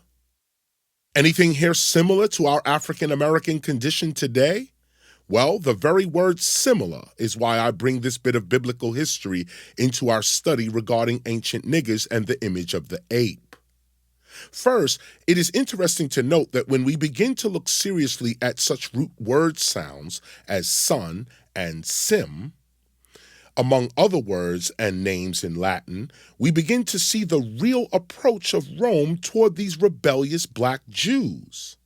In reference to the term Son of God, we can see in the Lewis and Short's A Latin Dictionary that the actual word sound, sons, S-O-N-S, in Latin refers to being guilty and criminal, subsequently a guilty person, an offender, malefactor, again, criminal. Relating this to the term Son of God is interesting to look at in Roman culture because in Latin, the terms sons relates to being a criminal, which is exactly what Yeshua and his followers were to Roman imperialists. So is it really shocking that Yeshua, Jesus, would be called the Son of God in Latin derogatorily by Romans, who are actually calling Yeshua the criminal of God in Latin? Not only did Greco-Roman culture feel this way about most colonized black people, but culturally, Latin speaks in this way and exposes the real intent of Rome against the black people of the way. Here, it is the name Simeon that we need to look at with this kind of Roman cultural condemnation in mind. The word sound sim is first an abbreviation of the personal name Simon and meaning a subtle or crafty person. The root word sound of Simon is sim, which also refers to Simo, Sima, and Simon. We see in Lewis and Short's A Latin Dictionary at the first definition of Simon that Simon and Simo are basically the same words, meaning a chief of the Jews. However, in the same dictionary, Simo by itself is defined as to press flat, to flatten, and it is also a proper name. This word sound, Simo, meaning to flatten, corresponds to simia, a Greek word meaning snub-nosed and flat-nosed. And we should remember that it is the Negroes that are being described by Greeks and others like this, as having large teeth, flat, broad nose, everted lips, woolly hair, and dark brown to sooty black complexion. These are the key historical descriptions which indicate when black African people are the topic in Latin culture. This also begins niggers' association with apes, according to Greeks and Romans. The sound sim, spelled with both an S and with a C, as in Cimmerian, refers to darkness and with an S refers to flatness, copying, and apes. The simia definition in the Oxford English Dictionary continues, simia, the class of animals consisting of the apes and monkeys, and more specifically of the tailless apes only, or of certain kinds of these as the orangutan, also an animal of this kind. However, when we go further back in the Oxford Latin Dictionary, we see that simia is first a monkey, an ape, and it is also applied to men as a term of abuse. But there is only one kind of man that would match this term of abuse to the Greeks and to the Romans, and that is the African. This is not what they, Greeks and Romans, are calling themselves. This is what they are calling dark-skinned Africans, simia.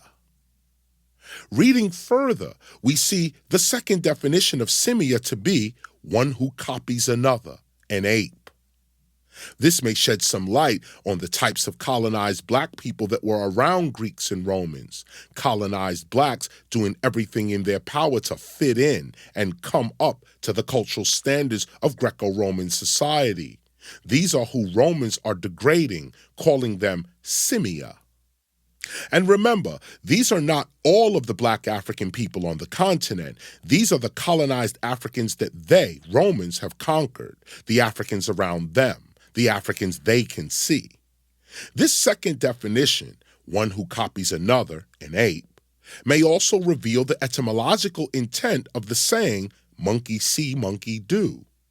Still, however, even though we can see simia in Lewis and Short's A Latin Dictionary defined as an ape and as a term of abuse, it is from this term of abuse, where it was looked down upon to copy another person's style or whatever, that we get the words similis, meaning like, resembling, and similar. The interesting thing here, however, is how simia, simo, and simon in Latin, where they originate, are all similar words with similar meanings coming from the word sound sim. Is it a mere coincidence that both Greeks and Romans are referring to colonized black people as apes that are imitating them? Even further, Simeon or Simon are the only names in the Bible associated with the actual word nigger, and in Latin actually corresponds to word sounds that refer to either apes or to copying other people or being crafty and subtle. But we can see that these are Roman opinions and judgments of the Jewish people, because in Hebrew, according to the Jews themselves, Simon from Shimon means he has heard. This is the original Hebrew meaning to the Hebrew name Shimon, translated into Greek as Simon, now meaning a subtle or crafty person. This, however, is also one of the first instances where niggers become associated with apes and monkeys in Latin literature and thus Greco-Roman culture. And the key word here is culture. This is how Greco-Roman culture is using its words against the darker-skinned people all around them. As mentioned earlier, if the culture disapproves, then the colonized of the culture must disapprove. And if the culture approves, then the colonized of that culture also approve. It is the culture which informs both public policy as well as public education, regardless as to what is actually true or real. In the American society, the worst insult you can throw at a person, especially a black person, is to call him or her a monkey or an ape, or to refer to such black humans as monkeys or apes. Many devout religious followers as well, loyal to their particular creation myth, refuse to believe that humans actually come from or actually are apes or super intelligent chimpanzees. So in this kind of society, to call a human a monkey is still considered an insult, even though physiologically humans are 98.8% identical to chimpanzees. The same can be said of rats as well. To call a person a rat or a dirty rat is also considered an insult culturally, even though scientifically rats and mice also share an almost identical physiology to humans. Why is being called chicken a reference to being a coward or being afraid? Nothing about a chicken or a turkey appears to be cowardly. In fact, Benjamin Franklin wanted to use the image of the turkey as opposed to the eagle to represent the newly formed United States because of its elegance, intelligence, and fearlessness. But still, to call an African of any culture a monkey is to insult him, her, racially. Why is that? Why is being called a monkey or an ape a racial insult to Africans? Why are such remarks considered racial slurs or inappropriate racial hatred? What's wrong with being associated with a monkey or a gorilla? We don't mind being associated with lions, tigers, cougars, panthers, eagles, bears, donkeys, elephants, and even fish like dolphins and sharks. But when it comes to associating ourselves with monkeys and apes, suddenly we are offended. Why? Well, I point first to our particular brand of cultural indoctrination, where apes and monkeys are still looked down upon for some reason, as something not to associate oneself with. And I also point to the institutional racism inherent in the very language in which we speak. But secondly, our psychological disdain to being associated with apes may come from our own African ancestors, which Greeks and Romans may have picked up on. even beyond whatever ancient associations Greeks and or Romans may have come up with to describe Africans. Africans themselves considered wild and hairy people to be undesirable and unlike themselves. Like the great apes, ancient Africans too regarded grooming and cleanliness to be among the highest priorities for oneself. As a result, the term gorilla was first said by African women as a criticism and often a description of a hairy and ungroomed African man. We see this in the very definition of the word gorilla, where the Oxford English Dictionary explains, quote, gorilla, an alleged African name for a wild or hairy man, strictly for the female only, preserved in the Greek account of the voyage undertaken by Carthaginian Hanno in the 5th or 6th century BC, hence adopted in 1847 as a specific name of the ape Troglodytes gorilla, first described by Dr. T.S. Savage, an American missionary in Western Africa. The largest of the anthropoid apes, a native of Western Equatorial Africa, it closely resembles man in its structure and is very powerful and ferocious and arboreal in its habits. End quote. Here, according to the Oxford English Dictionary, the term gorilla was first spoken by mostly African women towards certain African men seen as hairy and or wild. This term will be picked up by the American missionary Dr. T.S. Savage as a designation for a certain type of anthropoid ape. So understand this. According to the Oxford English Dictionary, the term gorilla was originally applied to African men by African women. Then it became a term used to describe apes. But we can also see within the pages of the Oxford English Dictionary that before 1847, it was African guides and interpreters that were also calling such hairy and wild Africans gorillas to some of the first British naval officers to arrive in Africa. The Oxford English Dictionary further cites a 1799 naval chronicle which reports, quote, another island full of savage people whose bodies were hairy and whom our interpreters called gorillae, end quote. So from the beginning of the 1800s all the way back to the 5th or 6th century BC, Africans were already being labeled as gorillas first by Africans and then by some British sailors and colonists who also described such black people as gorilla-built and or gorilla-looking. By 1884, Sir S. St. John is recorded as saying, quote, others of the Haitian Negroes are the meanest-looking gorillas imaginable, end quote. Keep in mind that Sir S. St. John is not referring to a member of a small independent group taking part in irregular fighting against larger regular forces, correctly spelled as gorilla, G-U-E-R-R-I-L-L-A. He is referring to black people as gorillas, G-O-R-I-L-L-A-S, which in his mind are anthropoid apes.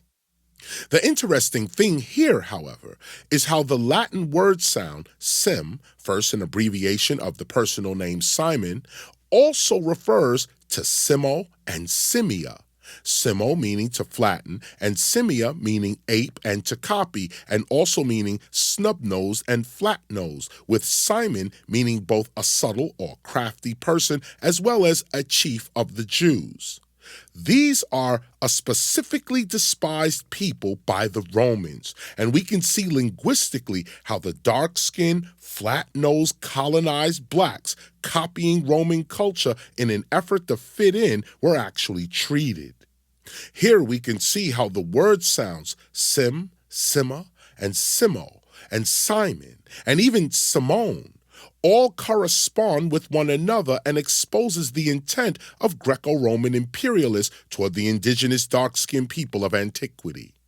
Such contempt and deliberate disrespect against a certain kind of black being lives on even today, and to free one's mind of such institutional racism, one must first become aware of it. The very words that we are speaking are culturally degrading us. It is not simply the word nigger that is disrespectful to our black being. It is the whole of the English language that is disrespectful to our black being. This, however, is why one of the most effective strategies employed against such an attack upon our perceptions and how we see ourselves and our environment through language was to modify the meanings and intentions of the English words coming out of our own mouths. So whereas nigger, N-I-G-G-E-R, means something subhuman and subordinate to some white people, for us, nigga, N-I-G-G-A, means never ignorant getting goals accomplished. The real question is, who holds the power to define? Who holds the power to define the words coming out of your own mouth? Who or what defines your reality? Is it you? Or is it your grade school education?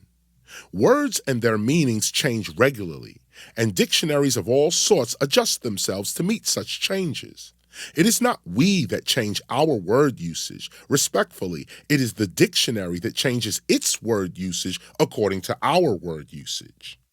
In fact, by its very nature, any new word is a slang word. Any new word is going to be unfamiliar to the common language. But when such new words become common words themselves, phonologists, linguists, and other scholars of the English language are obliged to adjust and update their dictionaries to include such new words and their new meanings into their lexicons. So when we change the term nigger, N-I-G-G-E-R, into our word nigga, N-I-G-G-A, Oxford English responded in its 1997 Oxford Dictionary of New Words. It lists, quote, nigger, a black man, a representation of American Black English pronunciation of the word nigger. This and other forms of nigger have long been in use within the African American community and have been recorded in print since the 1920s. However, recent usage of nigger and its plural form, niggers, represents a conscious, politically motivated reclamation by blacks of the term nigger. This term, which has been regarded as typifying offensive and derogatory attitudes within the white community, was adopted by the black community as a form of self-assertion with the aim of reducing the term's derogation. A similar development may be seen in the adoption of the word queer by the gay community, see Queer Nation. The recent uptake of the term nigger has been given impetus by its use in rap lyrics and within hip-hop culture, and by its adoption as a name by some black groups, notably the Los Angeles trio Niggas with Attitude, or NWA. Its use is largely restricted to the black community, and both nigger and nigger remain offensive when used by white people. End quote. Again, who holds the power to define? Institutional racism is not simply about being denied access into white society. It is also about the removing of our indigenous being from our collective memory. It's about denying the validity and even the very existence of authentic black intelligence. This is what any colonial-based society must suppress. And if, as Americans, we have moved on from such colonial thinking and practices, it is time then to begin thinking beyond colonial social norms and cultural standards, rethinking the people that they called barbarians, savages, primitives, and niggers. Here, it becomes of extreme importance that we, as an African-American black people, begin to tell our own story, especially about ourselves, outside of white colonial norms and standards.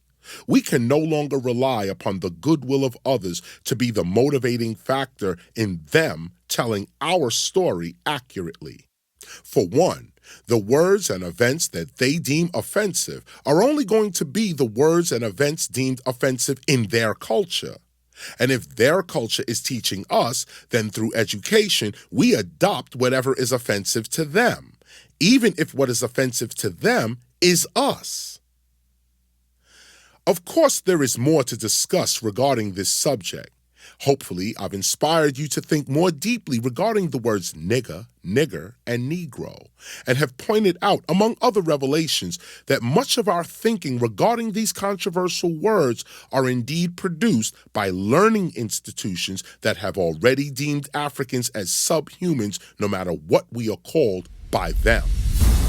For my full presentation regarding this subject, you can pick up a copy of the book Real Niggas, a look at institutional racism through an intellectual analysis of the N-words. In the meantime, visit KRS-ONE.com